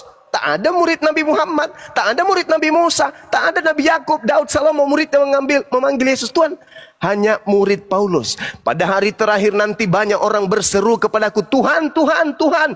Bukankah kami bernubuat pakai namamu Yesus? Bukankah kami mengusir setan, bermujizat pakai namamu Yesus? Pada hari itulah aku Yesus berterus terang kepadanya, enyahlah daripadaku, kalian semua adalah pembuat kejahatan. Wa idza husyiran nasu kanu lahum a'da wa kanu bi ibadatihim kafirin. Pada hari apabila manusia dikumpulkan, sesembahan mereka itu menjadi musuh bagi mereka, dan apa yang mereka sembah mengingkari pemujaan-pemujaan yang mereka lakukan kepadanya. Ini yang terjadi. Kamu memuji aku sebagai Tuhan, mengusir setan pakai namaku, bermujizat pakai namaku. Sorry lah, aku tidak mengenal kalian. Kalian adalah pembuat kejahatan. Itu bukti. Kenapa kalian diusir? Karena kalian mengikuti Mesias palsu dan Nabi palsu. Sedangkan murid Yesus, begitu Paulus datang dari luar Yerusalem, mengajarkan kekristenan, mengajarkan membatalkan Taurat, apa yang terjadi? Dia dipenggal kan? Dia bertobat kan? Dia dipenggal. Lalu dikatakan, ini orang adalah penyakit sampar. Dia telah menyesatkan orang Yahudi di luar dunia yang beradab. Itu dalil dalam kitab saudara. Kisah Para Rasul 21. Jadi saya simpulkan nih Pak Dokter. Saya simpulkan. Yesus sebelum terangkat ke langit berpesan akan ada dua yang datang setelah dia terangkat. Yang pertama yang dia minta adalah manusia, penolong lain. Yang kedua yang datang setelahnya yang harus diwanti-wanti adalah Yesus palsu. Sayangnya Pak Dokter, yang datang ke Paulus makhluk yang mengaku Yesus, sementara Yesus mengatakan waspadalah kepada penyesat yang datang dengan memakai namaku dan mengaku akulah dia. Waktunya sudah dekat. Jangan kau percaya, jangan kau ikuti. Itu kata Yesus. Dan Yesus berpesan pula di dalam Lukas 10 nomor 18. Dengarkan pelan-pelan. Apa kata Yesus? Aku melihat iblis jatuh dari langit berupa cahaya. Yang datang kepada Paulus berupa cahaya. Silakan. Baik, terima kasih ya. Saya ulang lagi di Lukas 21 itu ayat 8. Banyak orang datang memakai namaku. Itu banyak orang Pak. Kalau kita mau harafiah ya. Sementara ke Saulus tadi jelas bukan kepada Saulus saja Yesus melalui cahaya datang. Juga berbicara kepada Ananias. Bukan cuma Ananias saja ke Barnabas. Bukan cuma ke Barnabas saja, kepada rasul-rasul ke Yerusalem. Itu jelas dan tegas. Lalu di penolong yang sepadan, yang seorang penolong lain itu di Yohanes 14 ayat 16 saya bacakan. Aku akan minta kepada Bapa dan ia akan memberikan kepadamu seorang penolong yang lain supaya ia menyertai kamu selama-lamanya, yaitu Roh kebenaran. Roh kebenaran itu di Yohanes 15 ayat 26 adalah penghibur. Penghibur itu di Yohanes 14 ayat 26 adalah Roh Kudus. Ya, jadi kalau Pak Juma tadi di Matius 24 itu bahwa seperti kilat datang, tetapi di Kisah Rasul itu ayat 1 sampai Kisah Rasul 1 ayat 9 sampai 11 itu sesudah ia mengatakan demikian terangkanlah ia disaksikan mereka dan awan menutupnya dari pandangan mereka. Ketika mereka sedang menatap ke langit, waktu itu naik itu tiba-tiba berdirilah dua orang berpakaian putih ketika mereka dan berkata kepada mereka, hai orang-orang Galilea, mengapakah kamu berdiri melihat ke langit? Yesus inilah yang terangkat ke sorga meninggalkan kamu dan akan datang kembali dengan cara yang sama seperti kamu melihat dia naik ke sorga. Akan banyak juga nanti yang melihat Yesus turun dari sorga. Bukan cuma satu orang. Lalu ke Matius 7 ayat 21 sampai 26 ini yang terlalu sering ditafsirkan dengan pemahaman sendiri. Padahal Matius 5, 6, dan 7 itu khotbah Yesus di bukit. Di Matius 7 ayat 21 sampai 26, bukan orang yang berseru Tuhan, Tuhan yang datang berseru Tuhan kepada Yesus akan masuk surga, melainkan yang melakukan kehendak Bapa. Keyakinan ini ditujukan kepada orang-orang Farisi, bukan orang Kristen, karena orang Kristen belum ada di situ. Orang Farisi, Pak Juma, yakin di kitab Yoel 2 ayat 32, barang siapa yang berseru kepada nama Tuhan akan diselamatkan. Itu keyakinan dari orang-orang Yahudi. Keyakinan itulah yang mau diluruskan oleh Yesus. Yesus mengatakan di Lukas 6 ayat 46, saya baca. Di Lukas 6 ayat 46, Yesus mengaku bahwa Yesus adalah Tuhan. Lukas 6 ayat 46 saya baca. Lukas 6 ayat 46. Mengapa kamu berseru kepadaku Tuhan, Tuhan? Padahal kamu tidak melakukan apa yang aku katakan.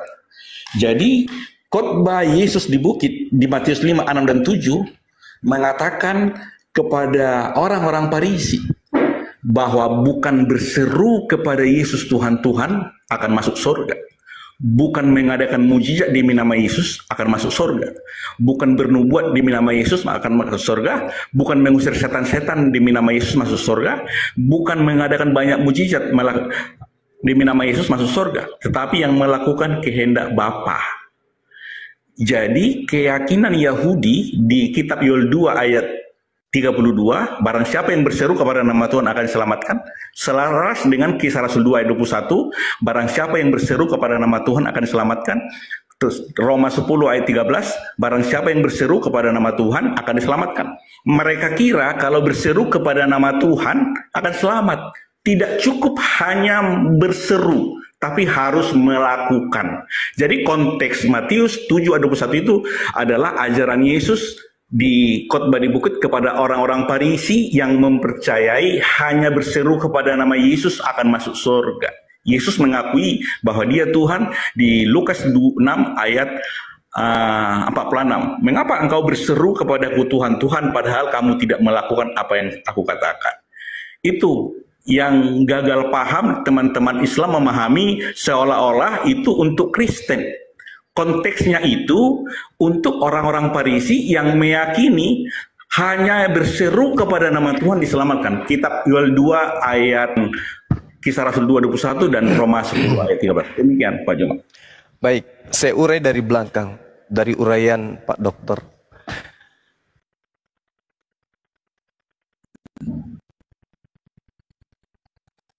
Jadi yang selamat itu yang melakukan kehendak Bapakku yang ada di surga. Satu hal untaian ilmu yang harus kita pahami. Kehendak Bapa yang ada di surga adalah Taurat atau kitab Tanak atau perjanjian lama. Itu kehendak Bapa. Kehendak Bapa adalah perjanjian lama. Sedangkan perjanjian baru adalah kehendak Paulus dan kawan-kawan. Siapa bilang perjanjian baru itu kehendak Bapa? Tak ada dalil. Pakai ayat Bapa. cuma pakai ayat, ngomong tuh pakai ayat. Kehendak Bapa itu adalah perjanjian lama. Kitab para nabi, Tanak, Mazmur, itu kehendak Bapa. Makanya Yesus mengatakan, tidak setiap orang yang memanggil aku Tuhan, sebenarnya itu adalah plesetan. Plesetan lembaga Bible Indonesia. Tak ajarin pada saudara. Ada dua kelompok di masa lalu, masa Yesus penginjilan, yang memanggil dirinya sebagai Tuhan. Yang pertama muridnya. Yang kedua adalah orang di luar daripada muridnya. Semuanya memanggil Yesus Tuhan. Kurios. Tuhan Yesus, Tuhan Yesus. Apa kabar Tuhan Yesus? Muridnya memanggilnya Sayyid, Rabi, Guru, Maran, Rabam. Itu panggilan Yesus. Begitu juga orang di luar muridnya memanggil Yesus juga dengan panggilan yang sama. Bedanya adalah ada yang memanggil Yesus Maran tetapi melaksanakan Taurat. Ada juga yang memanggil Yesus Maran tapi tidak melaksanakan Taurat. Nah, siapa kemudian yang tidak melaksanakan Taurat? Memanggil Yesus. Contoh, ini sederhananya nih. Atas kehendak siapa kemudian Pak Dokter menyembah Yesus? Atas kehendak siapa kemudian Pak Dokter merasulkan Paulus? Atas kehendak siapa kemudian Pak Dokter menganggap kitab suci perjanjian baru itu sebagai kitab suci? Atas kehendak siapa ibadah minggu? Atas kehendak siapa makan babi? Atas kehendak siapa merasulkan Paulus? Atas kehendak siapa? Kehendak Bapa? No, itu tidak ada jalan. Karena tidak ada dalil. Artinya, kita jangan kemudian mengatakan kehendak Bapa itu menyebut sembarangan nama Tuhan. Enggak, bukan kayak begitu. Karena Yesus itu bukan sedang memanggil Tuhan. Itu memanggil Mar dalam bahasa Aramaik. Krios dalam bahasa Yunani. Jadi bukan berarti itu panggilan Tuhan. Nah, itu yang pertama. Kemudian yang kedua, yang datang setelah Yesus itu bukan Roh Kudus tok. Yesus tidak mengajarkan Roh Kudus akan datang. Meskipun yang datang nanti adalah Roh Kudus bersama dengan penolong lain. Antara Roh Kudus, Pak Dokter, dengan penolong lain itu dua oknum yang berbeda. Kalau Roh Kudus, coba telaah nih. Seorang menjadi dokter itu karena pintar pasti. Coba Anda telaah berdasarkan akal. Adalah benar yang engkau katakan, yang kalian katakan. Adalah lebih baik jika aku pergi. Yohanes 16 nomor 7. Sebab jikalau aku tidak pergi, seorang penolong lain itu tidak akan datang. Saya ulang, adalah benar yang engkau katakan, yang kalian katakan. Sebab jikalau adalah lebih baik aku pergi. Sebab kalau aku tidak pergi, seorang penolong lain itu tidak akan datang. Berarti orang, Pak. Kalau Bapak mengatakan seorang Roh Kudus, salah. Seorang Roh Kudus itu tidak akan datang, atau Roh Kudus itu tidak akan datang kalau aku tidak pergi. Itu pembohongan publik. Kenapa? Karena Roh Kudus sudah ada pada saat Yesus ada. Mau bukti? Baca Yohanes 20 nomor 22. Apa kata Bible Anda? Dan sesudah Yesus berkata demikian, Yesus menghembusi mereka dan berkata, terimalah Roh Kudus. Ternyata sudah ada Roh Kudus. Berarti aku harus pergi. Sebab kalau aku tidak pergi, bukan Roh Kudus yang datang. Sebab kalau aku tidak pergi, seorang penolong lain itu tidak akan datang. Bukan Roh Kudus. Roh Kudus sudah ada. Yesus sudah menghembusi Roh Kudus kepada murid-muridnya.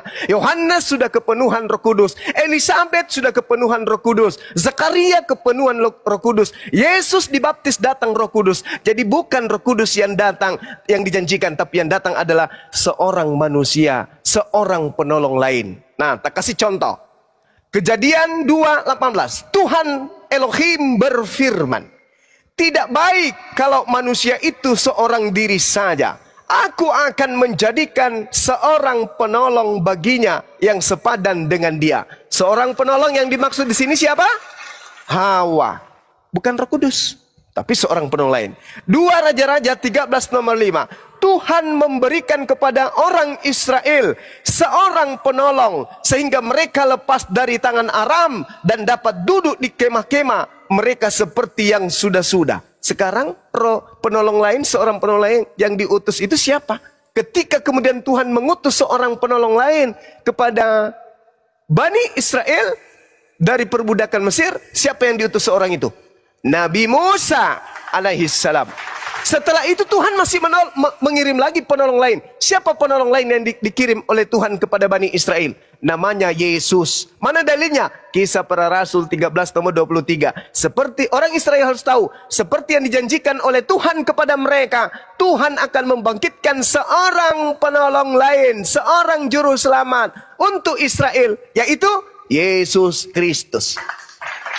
Yohanes 14 nomor 16, aku akan minta kepada Bapa dan dia akan memberi kepadamu seorang penolong yang lain.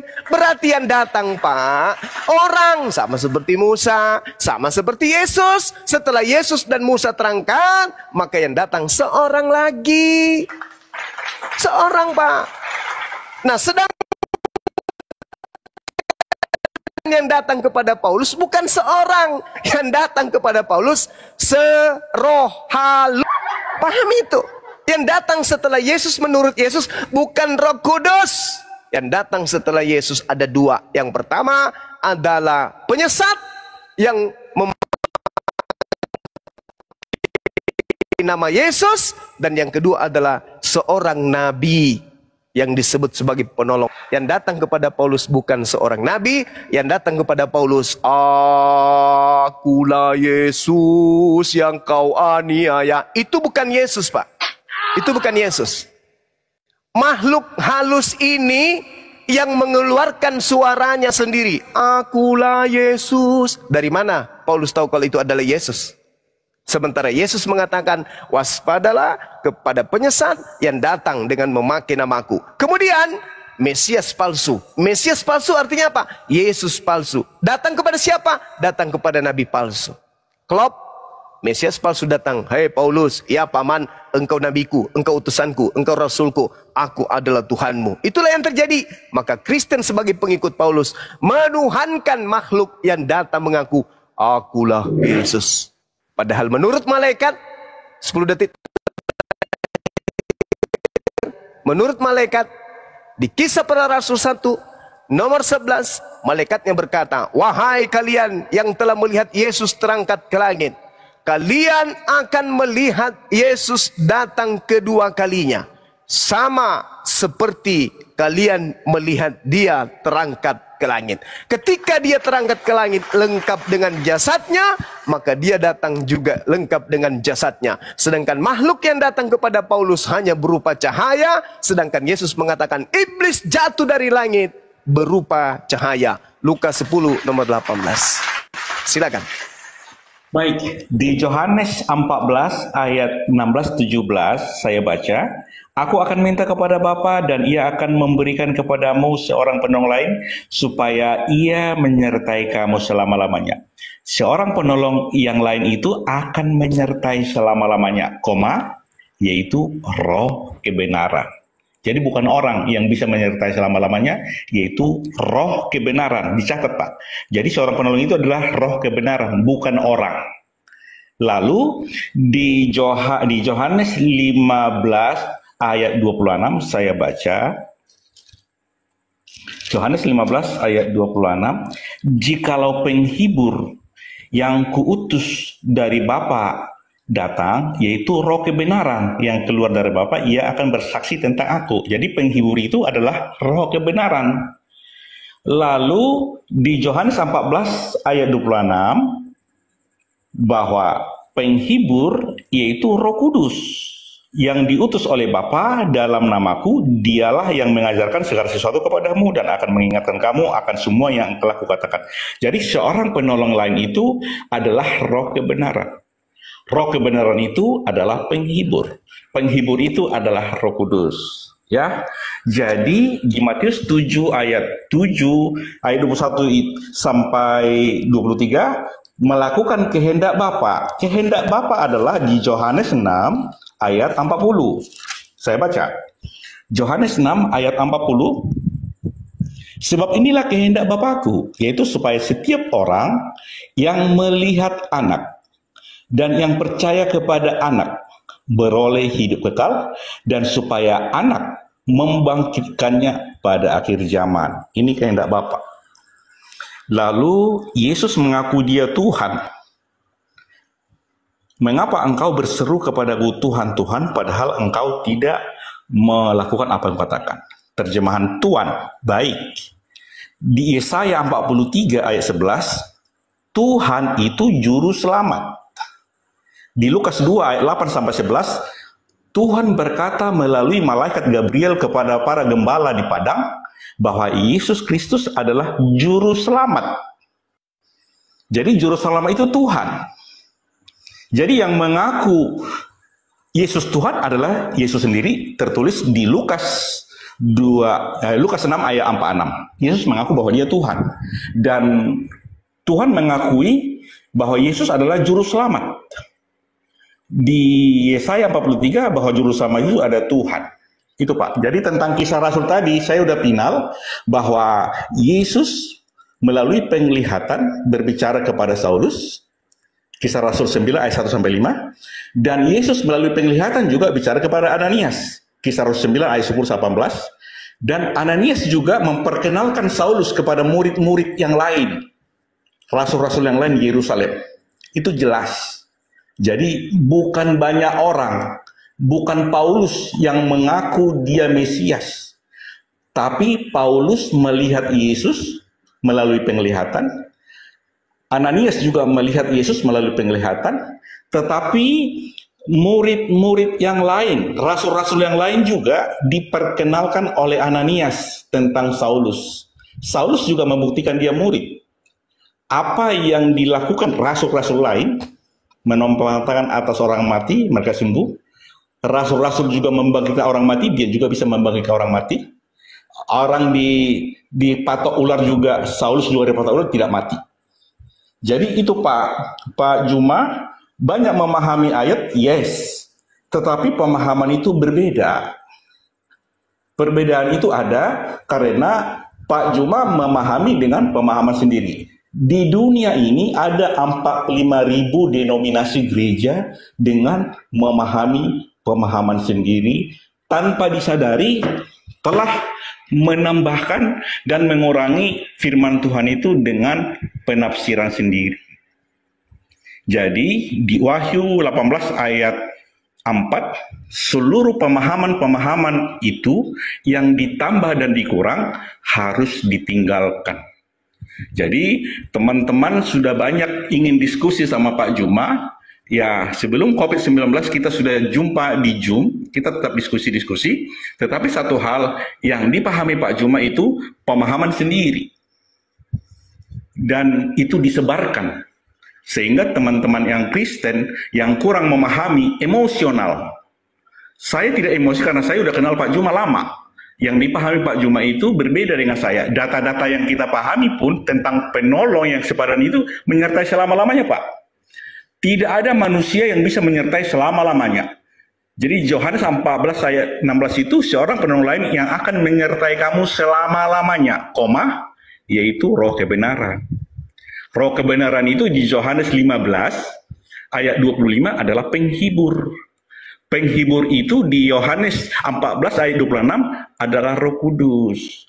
Di Yohanes 16 ayat 7, Yesus akan mengutus penghibur. Penghibur itu adalah Roh kebenaran. Demikian Pak Juma. Oke, baik. Bapak menuduh saya mentafsirkan dengan pemahaman sendiri, kan gitu ya? Ya nggak apa-apa. Itu adalah hak Pak Dokter. Tapi saya sebelum melangkah di 3 poin aja saya kerucutkan dari pernyataan saudara saya Pak Dokter Adi.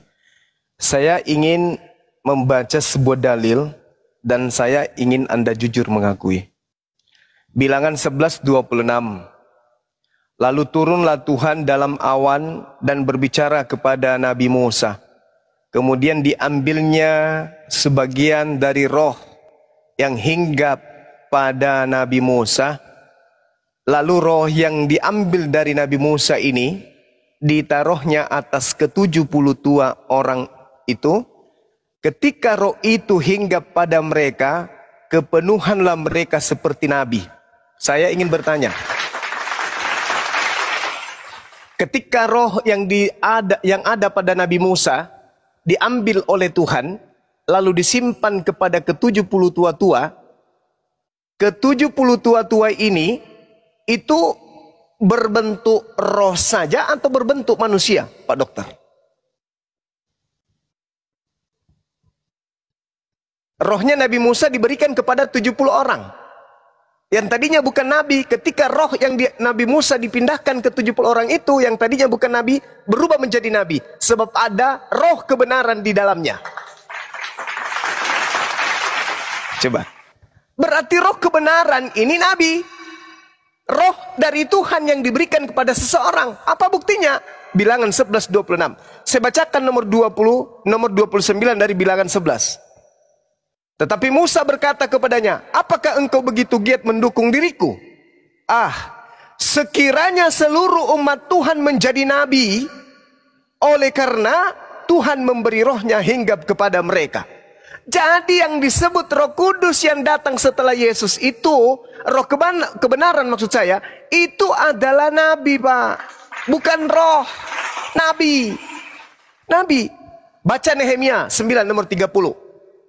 Silakan Anda buka Bible, baca Nehemia 9 nomor 30. Semua yang ada di bawah, yang ada di YouTube, buka sekarang. Apa itu roh kebenaran?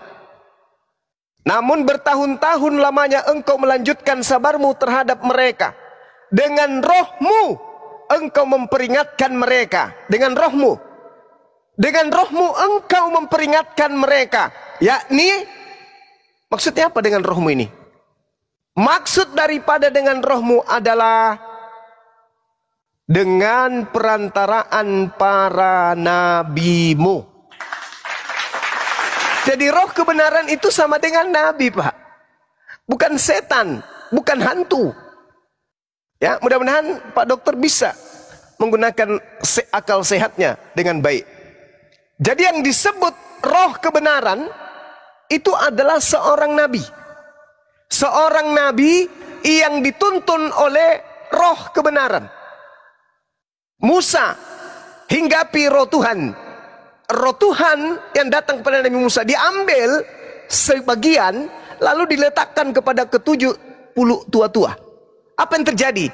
Ke-70 tua-tua itu seketika nampak seperti nabi. Coba. Al-Quran saya mengatakan ini, Pak. Bismillahirrahmanirrahim. Wa kadzalika auhayna ilaika ruhan. Demikianlah kami wahyukan kepadamu wahai Nabi Muhammad, ruh. Kebenarannya di mana? Allah mengatakan apa? Wa anzalna ilaikal kitaba bil haqqa. Ruh yang adalah Nabi Muhammad membawa kebenaran. Kami wahyukan kitab Al-Quran kepadamu wahai Nabi Muhammad dengan membawa kebenaran, sama dengan Nabi Muhammad membawa kebenaran. Nah, sekarang Anda mengatakan roh itu menemani selama-lamanya. Yes, alhamdulillah. Umat Islam ketika datang ajaran Nabi Muhammad, Nabi kami boleh meninggalkan dunia, tapi roh kebenarannya tidak meninggalkan kami. Apa itu? Al-Quranul Karim. Al-Quran yang kami imani adalah roh yang berasal dari Allah. Roh kebenaran yang datang kepada seorang nabi. Dan kemudian diwahyukan, diilhamkan masuk ke dalam sebuah kitab suci. Itulah yang menemani kami sampai selama-lamanya. Yesus, roh kebenaran yang mana yang disimpan oleh Yesus buat orang Kristen? Tak ada. Bible, Lukas punya Lukas, Markus punya Markus, Matius punya Matius, surah-surah Paulus adalah punya Paulus. Punya Yesus mana? Roh kebenarannya mana? Lalu kemudian, setiap sekte, Pak, itu beda konsep, beda kitab, beda konsep, beda keyakinan, beda prosesi keagamaan. Lalu, Roh Kudusnya mana?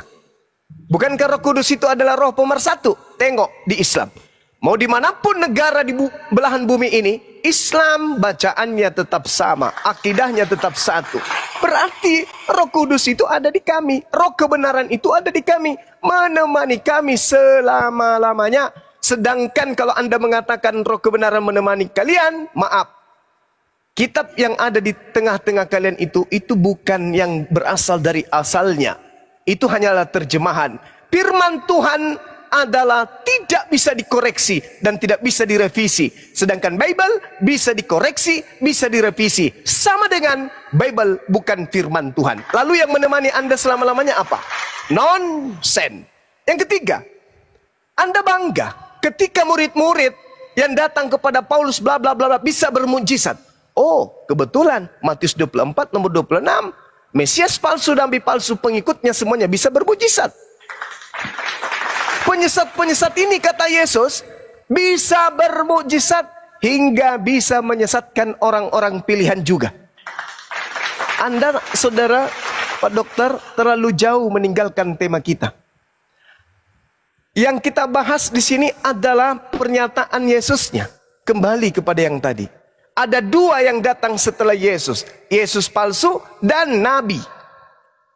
Nabi. Karena saya sudah menjelaskan, maka saya tegaskan. Roh kebenaran itu nabi, Pak. Penolong lain yang diminta oleh Yesus kepada Tuhan itu adalah seorang nabi. Yang membawa hikmat kebenaran. Dan ingat, ini kata kuncinya. Yohanes 15 nomor 26. Jikalau penghibur yang akan kuutus dari Tuhan itu datang, yaitu roh kebenaran yang keluar dari Tuhan, dia akan bersaksi tentang aku. Subhanallah. Tolong tunjukkan kesaksian Kristen kepada kami, kepada dunia. Wahai saudaraku Kristen, siapakah Yesus itu menurut kesaksian kalian?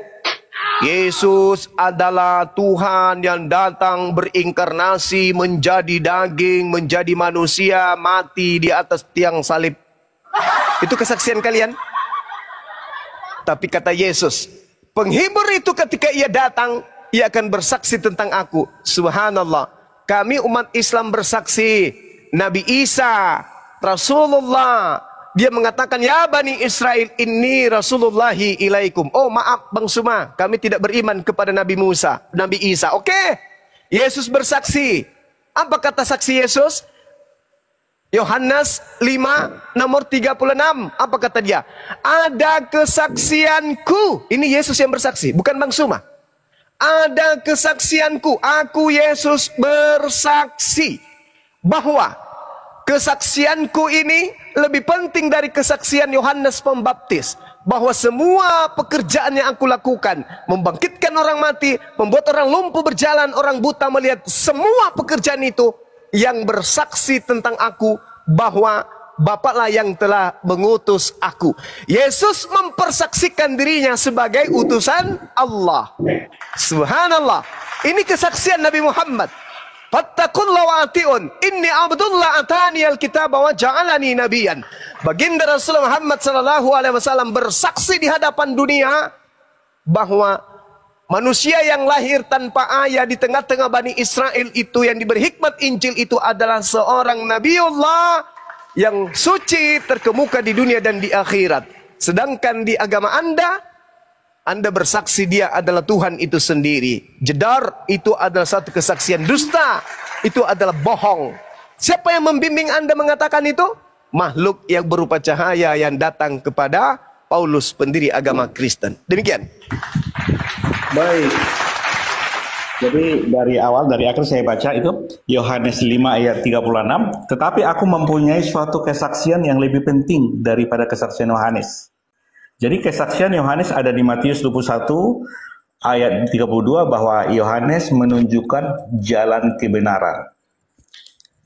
Yohanes menunjukkan jalan kebenaran. Matius 21 ayat 32. Saya baca Matius 21 ayat 32 bahwa Matius 21 ayat 31-32.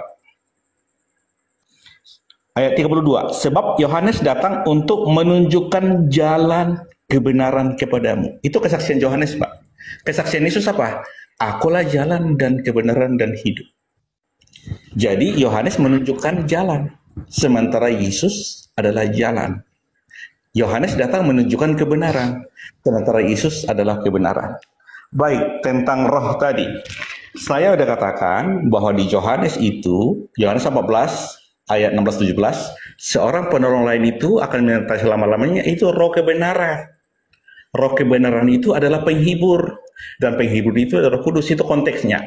Cuma Pak Juma melarikan ke Bilangan 11 ayat 24 sampai 30. Kita baca. Ke-70 orang tua-tua, setelah Musa datang keluar, disampaikanlah firman Tuhan itu kepada bangsa itu. Ia mengumpulkan 70 orang dari para tua-tua bangsa itu dan menyuruh mereka berdiri di sekeliling kemah. Lalu turunlah Tuhan dalam awan dan berbicara kepada Musa. Kemudian diambilnya sebagian dari roh yang hinggap padanya dan ditaruhnya hingga padanya. Dan ditaruhnya kepada ke-70 tua-tua itu. Roh itu hinggap pada mereka. Konteksnya di sini, Tuhan yang memberikan roh itu kepada ke-70 itu. Jadi, ketika Yesus belum pergi atau kembali ke Bapa, Roh Kudus itu hanya kepada nabi, kepada raja, kepada orang tertentu. Tetapi setelah Yesus naik ke sorga kembali ke Bapa, Roh Kudus itu penuh kepada setiap orang yang percaya, yang dilahirkan kembali, mendapat Roh Kudus. Nggak harus imam, nggak harus nabi, nggak harus rasul. Setiap yang percaya mendapat Roh Kudus. Kejadian 2 ayat 7, Allah menghembuskan napas kehidupan. Di Yohanes 20 ayat 21, Yesus menghembuskan Roh Kudus kepada murid-murid. Jadi Bapa atau Bapa yang menciptakan langit dan bumi, yang menciptakan Adam, menghembuskan napas kehidupan, Yesus juga menghembuskan. Makanya aku dan Bapa satu. Bapa menghembuskan napas kehidupan, Yesus juga. Bapa mengutus nabi-nabi, Yesus juga. Bapa mengutus malaikat, Yesus juga. Bapa membangkitkan dan menghidupkan orang mati, Yesus juga. Bapa memberi hidup kekal, Yesus juga. Jadi Bapa adalah roh yang menciptakan langit dan bumi yang tidak kelihatan, tetapi Yesus adalah gambar wujud Bapa. Ibrani 1 ayat 3, Kolose 1 ayat 15, Yohanes 12 ayat 45, yang melihat Yesus telah melihat Bapa. Karena Yesus dan Bapa satu. Yesus itu gambar Bapa. Pak Juma itu punya gambar. Gambar Juma saya bisa lihat, tapi Pak Juma tidak. Kalau saya melihat gambar Pak Juma, berarti saya sudah melihat Pak Juma. Kolose 2 ayat 9, bahwa Yesus adalah tubuh jasmania Bapa. Jadi roh itu bekerja dalam daging. Pada kedatangan Yesus yang pertama, roh itu bekerja dalam daging Yesus. Pada kedatangan pertama, iblis adalah roh bekerja di dalam daging orang-orang Farisi. Jadi Yesus mengajarkan yang disampaikan Bapa yang adalah roh. Daging Yesus inilah mediumnya roh Bapa. Dan ahli-ahli Farisi adalah mediumnya iblis. Maka orang-orang Farisi lah yang mengajarkan ajaran iblis. Jadi ini Pak Juma di Yohanes 14, 15, 16 tentang roh. Seorang penolong itu ada roh kebenaran itu adalah penghibur adalah Roh Kudus. Tapi Pak Juma menyampaikan kebilangan dan Yeremia itu beda konteks. Makanya aku bilang Pak Juma memahami dengan pemahaman Pak Juma dan dikaitkan dengan Al-Quran. Ya gitu kan? Di sini miss-nya. Jadi Pak Juma silakan pahami konteks per konteks. Silakan Pak Juma, ini udah jam 12, mohon maaf Pak Juma. Silakan Pak Juma ngomong baru kita keluar. Baik. Jadi gini Pak Dokter, saya hanya ingin di ending diskusi kita ini satu pertanyaan. Menurut Yesus nih, sebelum terangkat ke langit, yang datang setelahnya Yesus atau penolong lain? Menurut Pak Dokter? Yesus sudah jelas berkata, penolong yang lain itu Roh Kudus atau Roh kebenaran. Baik. Itu tertulis datanya tadi. Baik, berarti yang datang setelah Yesus adalah penolong lain. Bukan Yesus. Yaitu Roh kebenaran atau penghibur atau Roh Kudus. Itu Pak. Bukan Roh Kudus, Roh kebenaran aja. Yesus nggak pernah mengatakan Roh Kudus. Jangan ada tambahin. Di Yohanes 15 ayat 26, penghibur adalah Roh kebenaran, Pak. Iya, Roh kebenaran. Saya sudah katakan. Jadi Roh bukan kebenaran Roh Kudus. yang di Yohanes 15 ayat 26 adalah Roh kebenaran yang ada di Yohanes 14 ayat 17. Beda Roh kebenaran dengan Roh Kudus, Pak. Bedakan itu. Yang Yesus janjikan adalah Roh kebenaran. Kalau Roh Kudus itu sudah ada. Coba Anda baca di dalam Yohanes 20 yang 22 tadi itu. Yesus menghembusi mereka Roh Kudus. Elisabet penuh Roh Kudus. Yahya penuh Roh Kudus. Yohanes Pembaptis penuh Roh Kudus. Jadi jangan bawa Roh Kudus lagi. Roh Kudus sudah ada. Sementara Yesus mengatakan roh kebenaran itu tidak akan datang kalau aku tidak pergi. Berarti yang mau pergi ini bukan Roh Kudus lagi. Roh Kudus sudah ada. Nah sekarang pertanyaan saya, menurut Yesus yang datang setelah Yesus terangkat ke langit, Yesus atau Roh kebenaran? Saya jawab. Di perjanjian lama Roh Kudus ada hanya pada orang tertentu. Bisa ke nabi, bisa ke imam atau raja atau orang yang dikehendaki. Tidak semua orang. Di perjanjian baru juga ditulis Maria bisa, Zakaria bisa, Yohanes Pembaptis bisa, tapi hanya tertentu saja. Sementara di perjanjian baru, setiap yang menerimanya diberi kuasa. Itu bedanya. Berarti banyak orang. Berarti Roh Kudus sudah ada. Sebentar. Jadi Roh Kudus yang di perjanjian lama dengan Roh Kudus yang di perjanjian baru, bedanya di perjanjian lama hanya untuk orang tertentu saja. Sementara di perjanjian baru untuk semua orang yang percaya. Iya, saya paham. Suku, kaum dan agama manapun, tidak beragama Kristen pun bisa penuh Roh Kudus. Oke, baik. Dengarkan pernyataan Yesus dalam Yohanes 16 nomor 7. Saya bacakan kepada Pak Dokter supaya Bapak lebih memahami pernyataan Yesus di situ. Namun benar yang aku katakan ini kepadamu adalah lebih berguna bagi kamu jika aku pergi. Sebab jikalau aku tidak pergi, penghibur itu tidak akan datang kepadamu. Tetapi jikalau aku pergi, aku akan mengutus dia kepadamu. Penghibur yang akan datang itu bukan Roh Kudus. Karena mereka sudah kepenuhan Roh Kudus. Bukan Roh Kudus yang akan datang, tapi penghibur. Siapa penghibur itu? Penolong lain, yaitu Roh kebenaran. Maka muncul pertanyaan. Menurut Yesus, yang pergi, yang datang setelah ia pergi, Yesus yang datang atau Roh penolong lain? Saya jawab. Di Yohanes 16 ayat 7 yang Bapak cuma baca, penghibur itu akan diutus oleh Yesus. Betul? Ya. Yesus yang akan mengutus. Ya, lalu di ayat 13, penghibur itu di ayat Yohanes 15 ayat 26 saya baca, Roh kebenaran juga, Pak. Roh kebenaran. Tetapi firman, sebentar, jikalau penghibur yang diutus datang dari Bapa, yaitu Roh kebenaran. Roh Penghibur itu kebenaran. Roh kebenaran, Pak. Ya. Roh kebenaran, Jadi, bukan Roh Kudus. Yohanes 14 ayat 26 saya baca, Yohanes 14 ayat 26. Apa? Tetapi penghibur yaitu Roh Kudus. Roh kebenaran. Pak. Penghibur yaitu Roh Kudus. Betul. Yohanes 14 ayat 26. Saya katakan, nah nomor 14-nya itu yang diminta Roh Kudus atau Roh kebenaran? Roh kebenaran itu adalah penghibur, adalah Roh Kudus, Pak. Salah, bukan begitu cara memahaminya, Pak Dokter. Mohon maaf nih, bukan saya sok tahu nih. Tapi kalau Anda membaca, dengarkan Pak. Yohanes 14 nomor 16 yang diminta, aku akan minta kepada Bapa seorang penolong orang, Pak. Iya. Bukan Roh Kudus. Tapi orang itu akan menyertai kamu selama-lamanya, yaitu Roh kebenaran. Ya, Roh kebenaran itu maksudnya apa? Al-Quran. Orang tadi, seorang penolong tadi. Bukan. Anda keliru. Makanya saya membacakan data-data dari perjanjian lama. Yang disebut Roh kebenaran itu adalah Nabi. Yang disebut Roh itu adalah manusia. Kebenaran itu adalah firman. Jadi yang menemani selama-lamanya adalah firman Tuhan, kalamullah. Nah sekarang bukan di situ intinya. Intinya sebelum kita tutup, menurut Jadi begini. cek suara saya kedengaran nggak?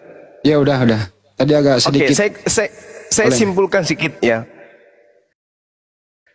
Ending yang tadi ini, Pak Dokter, dengan bersusah payah kemudian Pak Dokter memperjuangkan kata yang datang setelah Yesus terangkat ke langit. Menurut Yesus, dia sebisa mungkin, seberusaha mungkin untuk menghindari yang datang adalah Nabi Muhammad.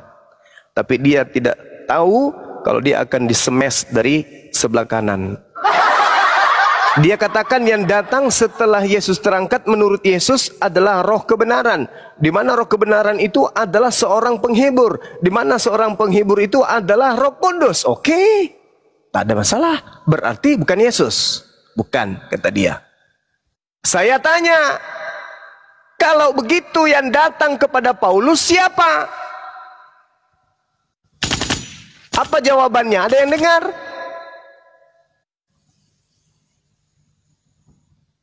Ada yang dengar jawabannya tadi? Ketika saya tanya, yang datang setelah Yesus menurut Yesus adalah Yesus sendiri atau Roh penghibur, seorang penolong lain? Jawaban beliau, yang datang setelah Yesus terangkat ke langit adalah Roh penghibur, yang adalah seorang penolong lain, yang adalah Roh Kudus. Oke, kita tepuk tangan untuk itu. Berarti yang datang setelah Yesus menurut Yesus adalah Roh kebenaran. Nah, sekarang pertanyaannya, yang datang kepada Paulus siapa?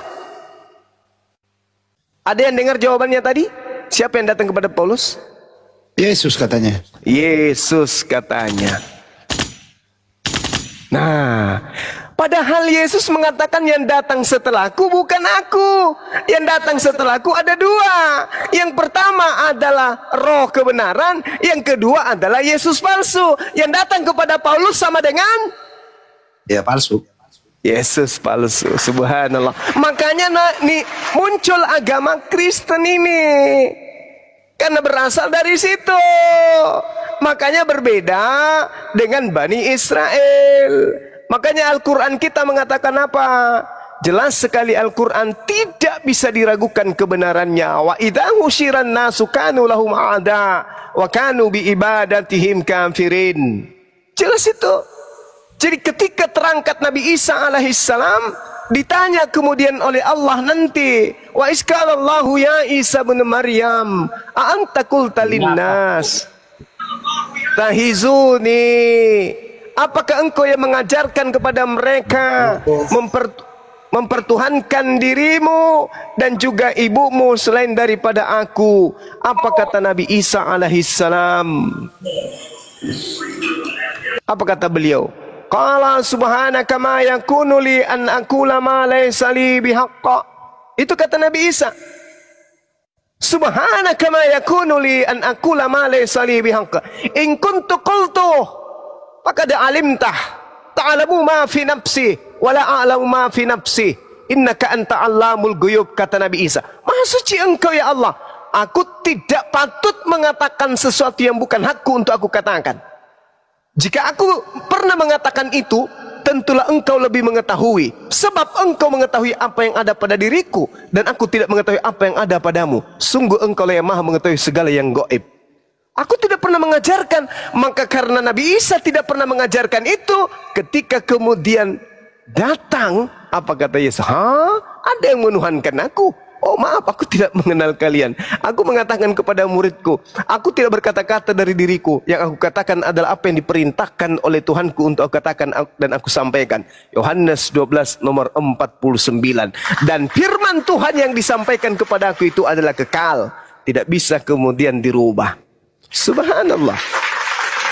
Jadi sekali lagi, simpulkan lagi, ya. Ketika kemudian kita diskusi dengan Pak Dokter, menurut Yesus yang datang setelah Yesus adalah roh kebenaran. Roh kebenaran itu adalah seorang nabi yang datang membawa kebenaran. Bukti Nehemia 9, bukti Ulangan Bilangan 11, 25 dan 29. Itu bukti akurat. Dan Yesus pun memberikan bukti. Yohanes 3 nomor 34.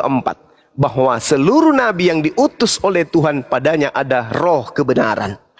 Berarti yang disebut roh kebenaran adalah orang yang diutus sebagai nabi untuk mengajarkan kebenaran. Sedangkan yang datang kepada Paulus adalah makhluk yang mengaku Yesus. Sedangkan Yesus mengatakan, hei muridku, ada nanti yang datang setelahku, namanya Yesus juga mengaku. Tapi ingat kok, penyesat itu bila.